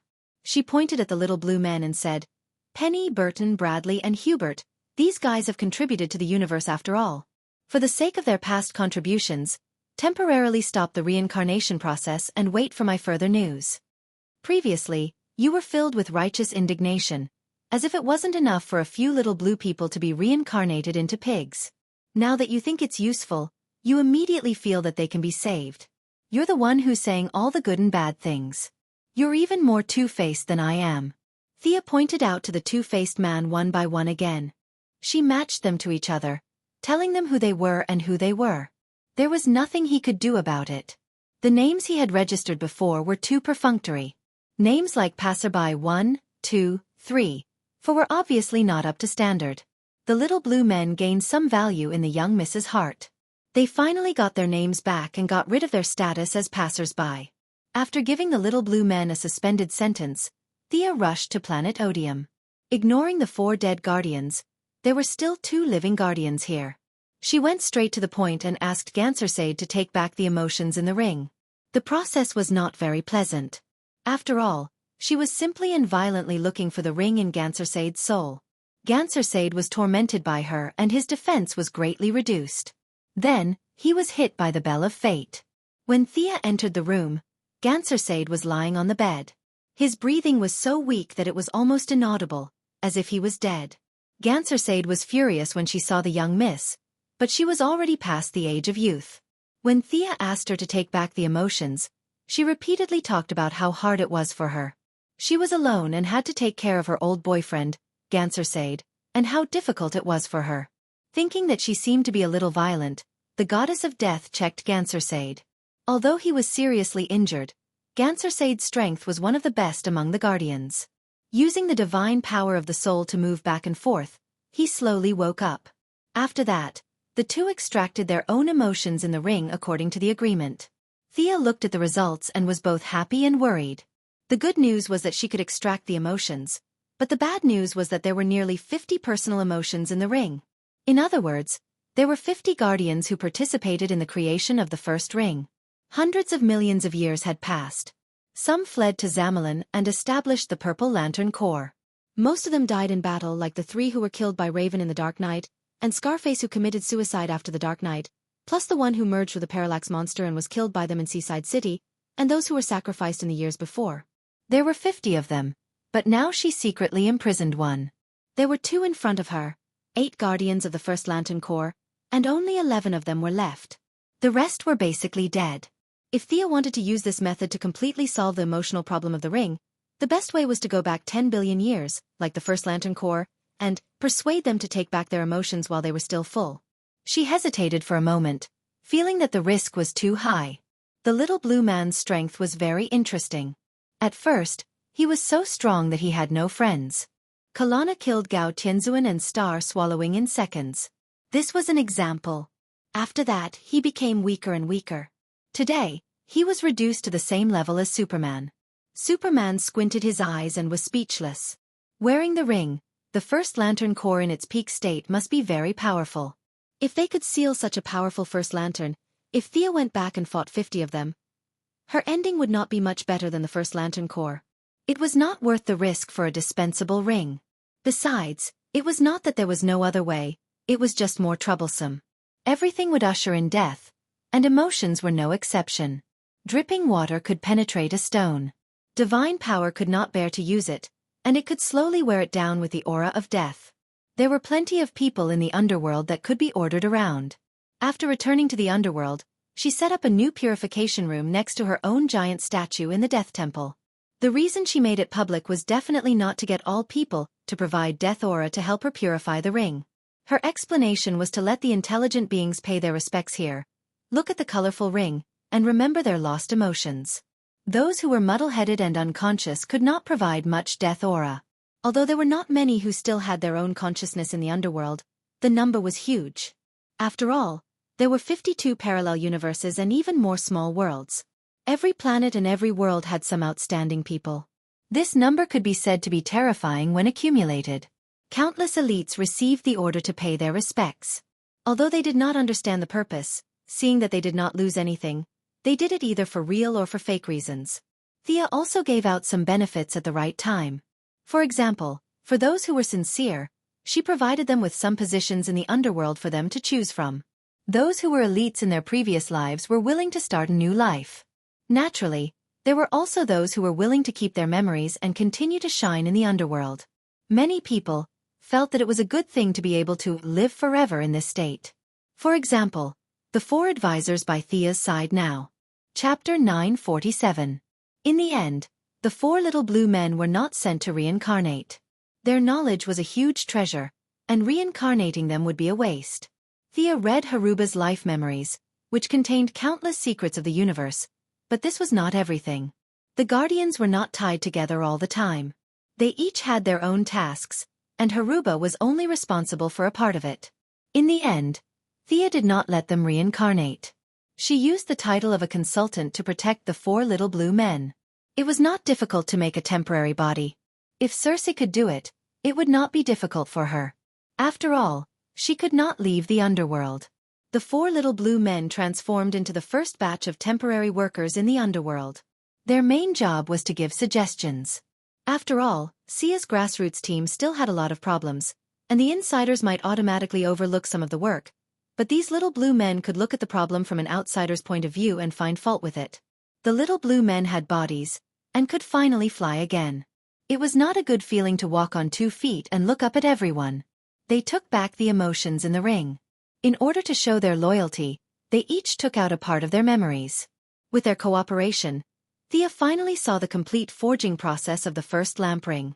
The guardians were very strong in the beginning. They easily captured the source of emotions. Unfortunately, eternal life and infinite wisdom prevented them from walking the path of the new gods. Instead, they tried to decipher the mysteries. At this time, First Lamp came to them. He brought with him a technology from billions of years in the future. Everyone worked together to transform the source into a ring. Now, they needed to reverse the process. It was not easy without the help of the little blue men. I see your intentions, but resurrection is impossible. The underworld, or rather the world's will, has high requirements for the resurrection of the long-lived species. You obviously do not meet the requirements. Sia was not lying. The long-lived species were basically the life forms at the beginning of the universe. Now that time had passed, the universe no longer needed them. It needed passion and constant change. In just a few decades, they would be able to bloom with endless brilliance. Only this could help the universe evolve to a higher level. Immortals that were like stagnant water were now like malignant tumors. Lady Styx, Attikitas, and these guys in front of him could tell that without Thea's help, Lady Styx would not be able to level up in another 100 million years. These little blue people were dropping levels every day. The universe's will did not hide its rejection of them. The leader of the blue men, Big Head Hobart, still spoke on behalf of the group. This was a habit that they would not be able to change anytime soon. Your Majesty, we are very comfortable here. We don't want to be resurrected. Thea nodded. She was too lazy to think about whether they were sincere or not, as long as they could be of use to her. The matter of purifying the rings was left to them. Thea made another trip to the Blue Lantern main planet. Kyle Rayner was still training in seclusion. She gave him a few simple pointers and turned back to Earth. The matter of the Third Army was not a big deal. It was not a big deal to Earth, but it was not a small matter either. Just look at the planets that were ravaged by the Third Army. Without Superman and Diana's combat power to kill in the early stages, once the Third Army overflowed, it would be a disaster. Now that the battle was over, the Righteous Alliance was ready to have a meeting to discuss what to do in the future. It was worth mentioning that because Kyle was left on the Blue Lantern main planet, the Green Lantern representative on Earth had changed again. Simon Baz, the Arabian Green Lantern, was sitting nervously in the Green Lantern's exclusive seat. In addition, Thea's unspeakable relative, Black Canary Laurel Lance, had also officially joined the Righteous Alliance. Laurel was a late bloomer. No one knew what stimulated her, but her strength improved by leaps and bounds. Her sonic attack and her own hard work finally made her into the ranks of the first-line heroes. She stepped into the Righteous Alliance's door one step ahead of Batgirl Barbara. First of all, they welcomed the 2 new companions. Secondly, Superman directly asked everyone what safety measures should be set up on Earth in the future. In the past, this question was raised by Batman. It was rare today. Superman saw more than 10 planets suffer disasters. He could not help it. He had to do something. Many people on Earth did not realize what had happened, but he knew. He saw it with his own eyes. The Third Army assimilated intelligent life. The First Lanterns threw the entire planet around like sandbags. Countless lives were wailing and wandering between life and death. If all of this fell on Earth, on the heads of his relatives, what should he do? Seeing these tragic scenes with his own eyes, Superman could not sleep all night. At the beginning of the meeting, he threw out this question, hoping that someone could help him solve his doubts. Will there be similar disasters in the universe? According to some convention, the Green Lantern was in charge of all problems in the universe. Several people looked at Simon Baz in unison. The Arabian Green Lantern was dumbfounded. You're asking me about everything? Just a day ago, I was chased by many agents on the road for stealing a car. Now you're asking me about disasters in the universe? How could I know? The Missy coughed twice, indicating that she had something to say. Superman, your definition is too broad. The disasters we are facing now are actually caused by certain individuals. It is not an earthquake or a hurricane. It is difficult to make a reasonable and accurate prediction. But Madame Xanadu can make a prediction. Am I right? You should be able to do it too, right? Batman resisted mentioning Old Ma's name. Prophecies require a price. Time is a long river. The prophet is like a fish in the river. It jumps up with all its might and sees the road ahead. However, the price is that it loses its original position and is covered in injuries. Thea avoided talking about herself. Madame Xanadu was now a relative she could not mention. After becoming the Lord of Hell, there was no need for Old Ma to appear. Thea spent time helping her sort out the burden on the timeline. Now, Madame Xanadu had finally recovered 40 to 50% of her strength. She did not explicitly refuse, but what she meant was that she did not advocate sacrificing someone to save Earth. Superheroes could basically reach a consensus on this point. Sacrificing the innocent in exchange for justice was not justice. Then do you mean that we can only passively defend? Superman asked. Thea thought for a moment. She asked in return, if a person did not make a mistake, would you arrest him for something in the future? No, at least I won't. The Flash immediately spoke, but then he reiterated that this was only his opinion. We won't either. Batman also nodded, but Thea could tell from his eyes that he wanted to collect all kinds of information about the other party first and carefully write down a notebook of information. Once the other party committed a crime, they would be arrested immediately. All right then, we've reached a consensus on this point. I'll just tell you what I've seen and heard for your reference. There's a group of people, and they're very evil. Sia was interrupted before she could finish. Chapter 948. Is it Darkseid? Batman still remembered the invincible power of the evil lord. Is it an alien? Superman was worried about his relatives. Neither. Do you know about parallel universes? Everyone nodded. The Flash and the others teamed up with Dr. Wells on Earth 2 every day, so they naturally knew about parallel universes. Batman had also seen Thomas Wayne on Earth 2 from afar, so he was no stranger to this concept. There is such a parallel universe. Although the code names are different, the Superman, Batman, Speedster, Green Lantern, and Neptune are all evil. Of course, I'm even more evil there. The Kryptonians there use kryptonite as their energy source, and they commit all kinds of crimes. At night, Gotham is also ruled by a man in black. The speedy ones kill the innocent for fun, and the rest are their accomplices. Currently, this dimension does not intend to invade us, but I would like to ask all of you, what do you plan to do after knowing this? A dimension full of bad guys. Thea told them about Earth 3, and Guangdong's investigation showed that the evil Thea came from there too. As for whether she was still there, Guangdong could not be sure. A huge barrier covered Earth 3, and the new gods could not enter at all. A few of his subordinates suppressed to the level of ordinary people and entered the barrier, but they were limited by their abilities and could not get any high-level information. Thea thought about it several times. Whether the evil version of herself was controlling Tian Shou or being controlled by Tian Shou, they would have to fight. The Anti-Watcher was also recovering there. If he had absorbed the energy of the entire universe of Earth 3, it would be difficult to deal with him. Thea wanted to organize an expedition to Earth 3. She had even thought of the code name, Eternal Justice. She was working on her plan, and the people of the Alliance were also digesting the information she told them. They did not provoke us, and we're going to fight them? Was this the act of a hero? Everyone was thinking. It was normal for heroes to be schemed against by their enemies in the dark. Then, they would suddenly attack and lose their armor. They were not masochists. Who would like to live their lives in fear? But the enemy had not done anything yet. If they went to fight them, it would go against their principles. Do you have any further evidence? Or images of that world? Batman asked. Wait here, I'll look for it. After saying that, Thea closed her eyes and scanned the entire Earth with her psychic power. All kinds of shielding devices and black technology were useless in the face of death. She quickly found the target. Spatial displacement was too easy for her. As long as the target stood in front of people, everything would be revealed. However, there was still a small problem in the alliance that needed to be solved. She whispered a few words to Diana, and they quickly reached a consensus that this matter could be done. Thea gave Batman a strange look.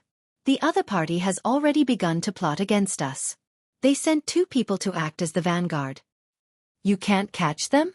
Superman asked tentatively. The eldest miss chuckled. If this person walks into the Hall of Justice, because his appearance is too obvious, then the true identity of one of us here will be officially exposed. Although she didn't say it directly, everyone knew that she was referring to Batman. The scene fell into silence for a while. We are the Justice League. Even if we can't share each other's past, we should accept each other's true identity. I'm Clark Kent. Superman was the first to speak. Thea Quinn. Diana Prince. The Flash took off his hood. He had been waiting for this day for a long time. Barry Allen. The Green Arrow also took off his hood and said in a low voice, Oliver Quinn. Arthur Curry. Ray Palmer. Zatanna Zatara. The 2 newcomers didn't know what was going on, but they still took off their masks. Laurel Lance. Simon Bartz. Nightwing hesitated for a long time. He was in the same boat as Batman, but when he thought of leaving those wings in order to find his own path, he made up his mind and took off his mask.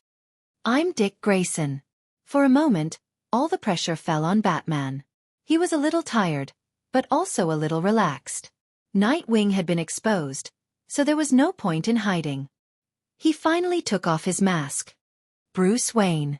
He hadn't seen the sun for a long time, so his face was a little pale. There was enough light in the Hall of Justice. Looking directly at the broken light through the glass, Batman felt a little awkward. In fact, many people knew his true identity. Now, he was just taking off his mask. He quickly adjusted his state of mind. He was very unhappy with Thea forcing him to state his position. He rubbed his forehead. Can you tell me now? Who are the people sent by the evil plane? Thea didn't directly teleport. She looked from afar again. They've gathered a few villains from Earth. Should I directly teleport a leader or pull all of them over? If all of them are pulled over, we have to prepare for battle. Was there a need to say that?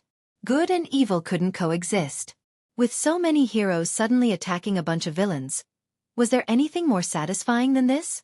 Even the Flash wanted to fight, right now. The young mistress clicked her tongue and expressed her appreciation for the heroes' enthusiasm for battle. She motioned for them to put on their masks. With a light tap of her finger, under Zatanna's respectful gaze, she quickly drew countless complicated lines in the air. Prepare to welcome our visitor from afar, Mr. Alfred Penisworth from Earth 3. Hearing her say this, even though Batman had some guesses, he was still very surprised. He thought that it might be the counterpart of someone around him on Earth 3, but he really didn't expect it to be the old butler Fu. If the other old butler stood in front of everyone as a bad guy, Bruce Wayne's disguise would indeed be lost.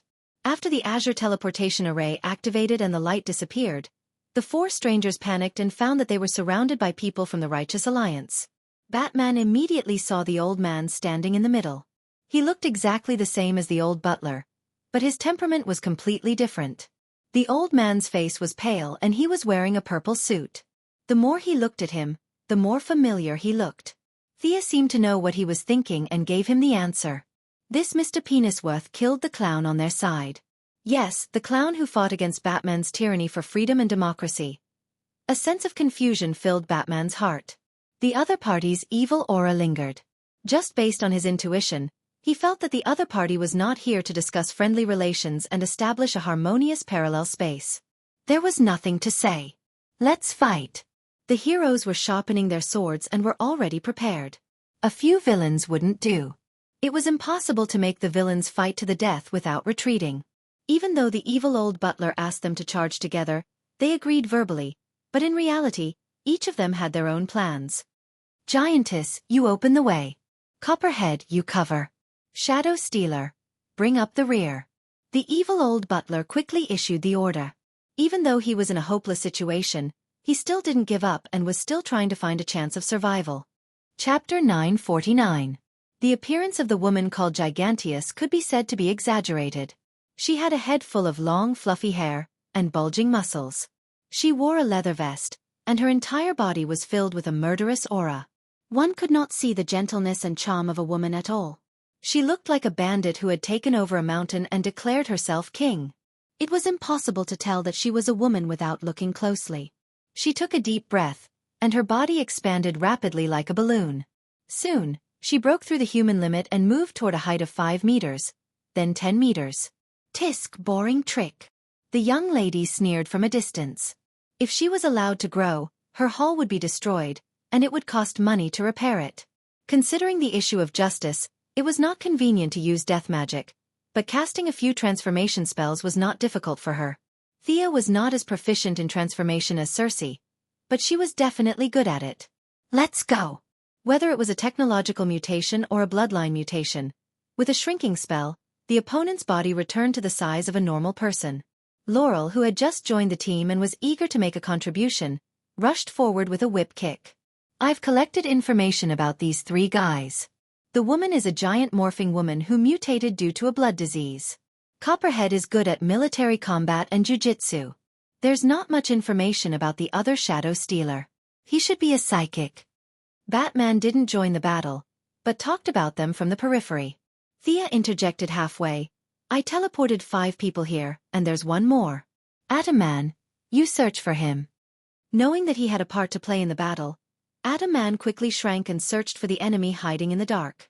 The battle ended quickly, but it couldn't be slow. After all, it was 12 top heroes against 4. Even if Thea and Diana didn't make a move, the villains were beaten to a pulp. Black Canary defeated the giant morphing woman, and Green Arrow also captured Copperhead. The Shadow Stealer was a little more troublesome. He could hide in the enemy's shadow, which was a combination of offense and defense. Zatanna saw the opportunity and released a flash to remove the shadows in the room. Then the flash stunned the enemy with a speed far beyond the enemy's reflexes. The evil old butler didn't have any superpowers. He only carried a pistol with him and was easily taken down by Nightwing. The Adaman's battle did not go well. The enemy was very cunning and hid several times. In this microscopic world, outsiders could not help much. In the end, it was Superman who found the enemy with his supervision and captured the enemy with the help of the Atom-Man. It wasn't hard to tell if a local criminal was an outsider or not. What Batman knew definitely belonged to the locals, and vice versa. That was how authoritative Batman was.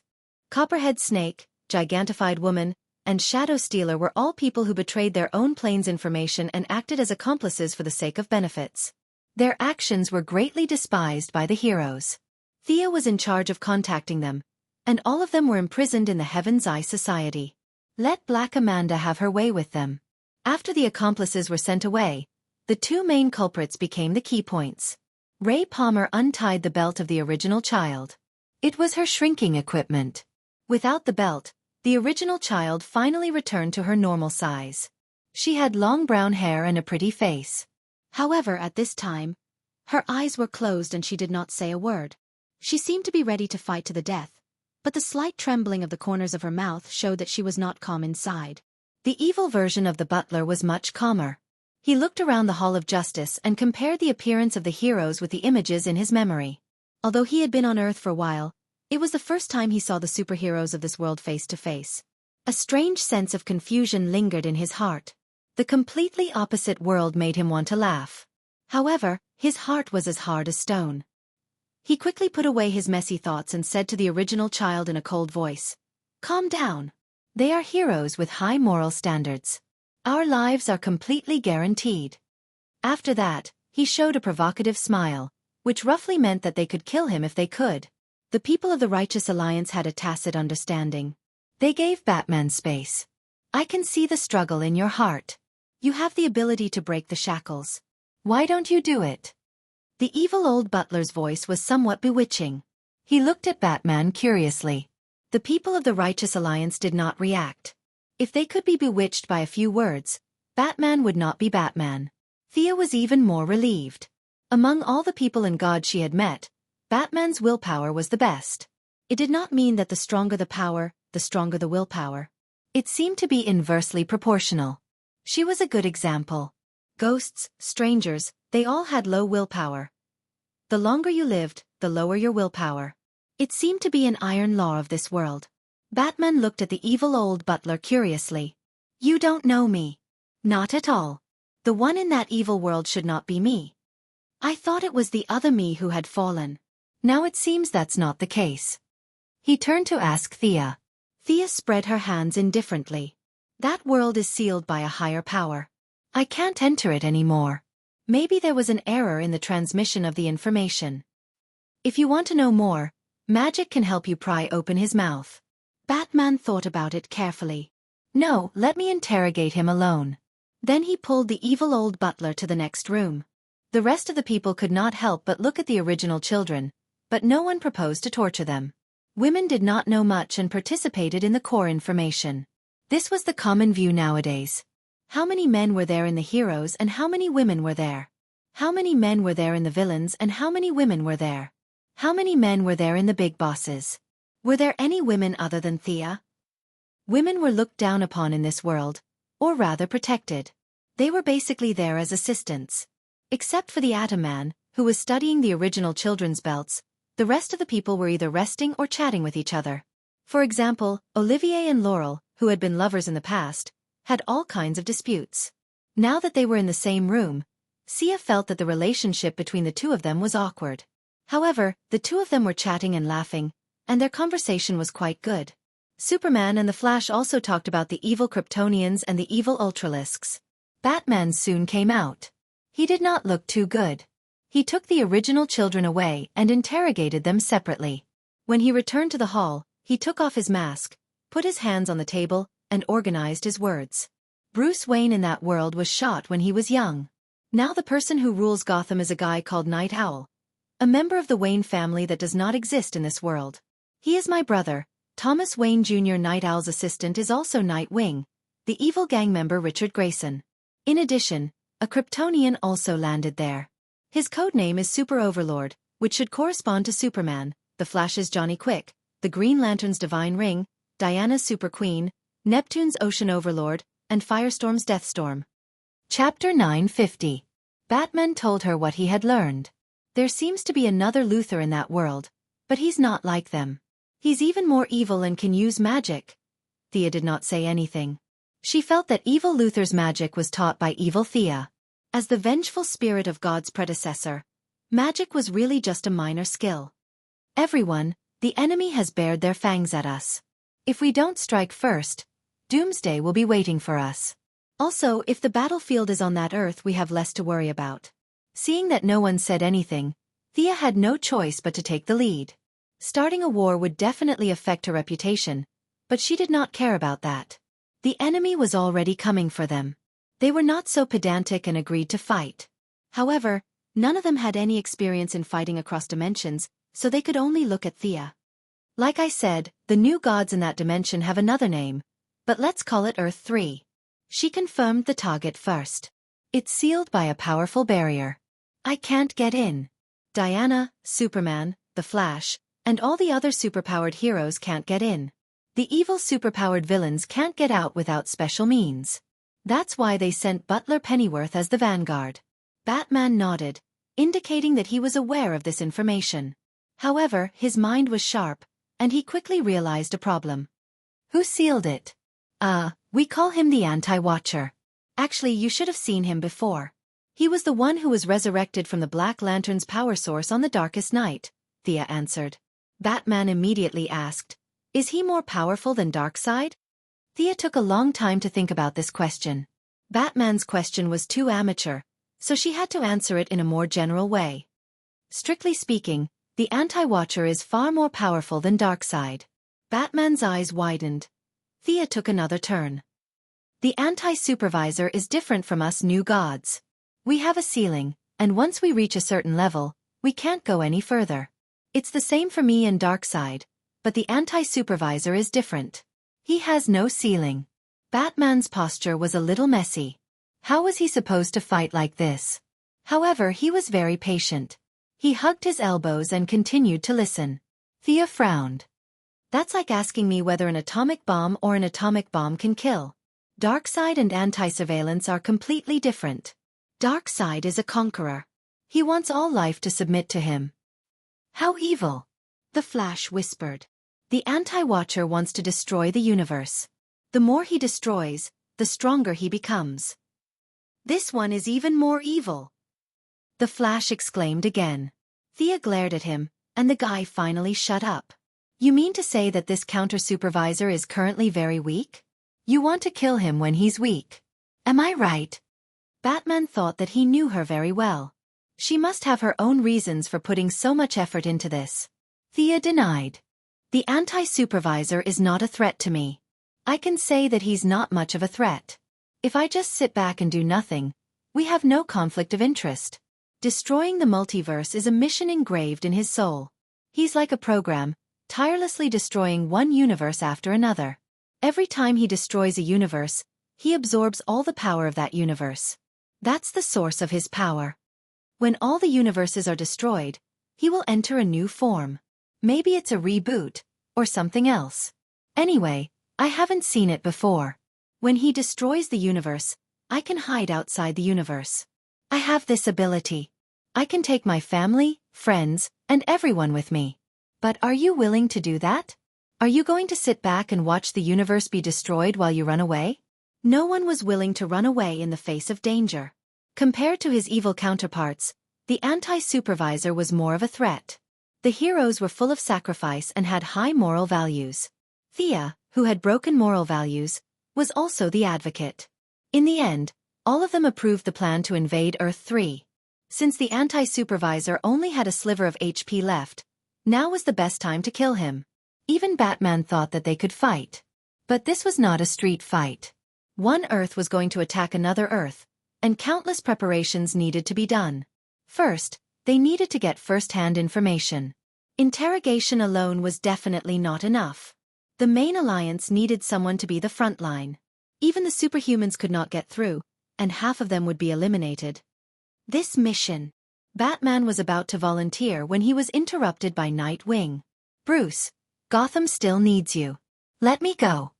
As a heroine, Laurel was unwilling to pass on her responsibility. Green Arrow also volunteered to help. Even the Atom Man said that since the original children could come, it was only natural for him to go. He was very suitable for gathering information in his atomic form. The 5 superheroes talked about each other's strengths and weaknesses. They all wanted to take on this dangerous mission. They first eliminated Batman for the same reason. He was a tall tree that attracted too much attention, and it was good for him to be a behind-the-scenes commander. He could forget about charging into battle. After all, he was old and had not fully recovered from his injuries from the battle with Darkseid. Green Arrow was the second to be eliminated. She was already considered an enhanced person. Thea felt that she would not be able to get through. Besides, Star City could not do without her. The focus finally fell on Black Canary, Nightwing, and the Atom Man. Seeing that they were arguing passionately, Thea held her coffee cup and watched the show. She did not have the heart to interrupt. It was not until Diana poked her under the ribs that she spoke. There's a small problem. Diana glared at her. Thea quickly changed her words. I haven't figured out how to get to Earth 3. Nightwing had the upper hand. As Batman's successor, he had an overwhelming advantage whether it was combat, reconnaissance, interrogation, or infiltration. If all 3 went, he would be the leader. If there was only one spot, it would be his. He did not expect Missy to come to a sudden halt. After arguing for so long, it turned out that there was still a problem. Was this a problem?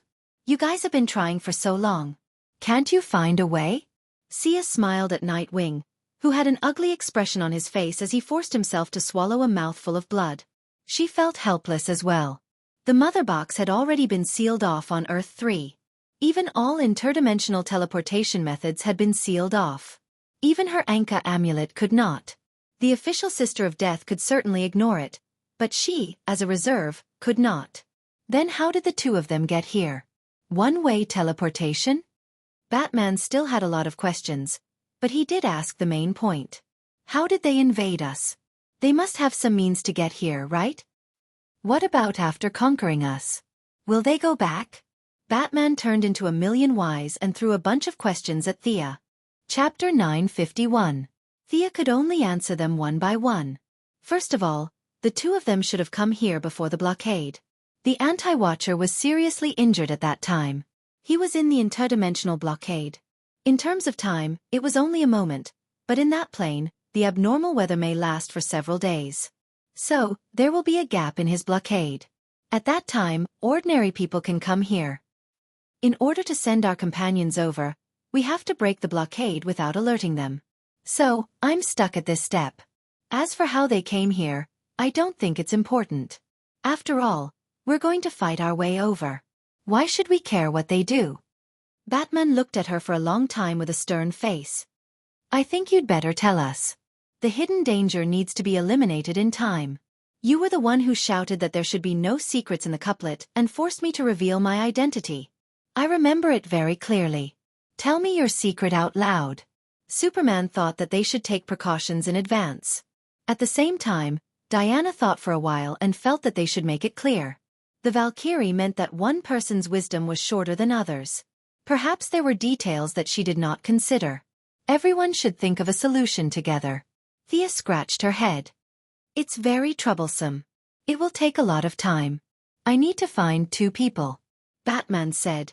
Go ahead. I have a lot of time now. The young lady teleported away and returned to the Hall of Justice in less than half an hour. There was a man and a woman beside her. She first introduced the blonde man beside her.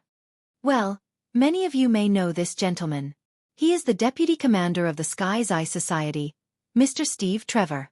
The item we will discuss later is currently in the hands of the Sky's Eye Society.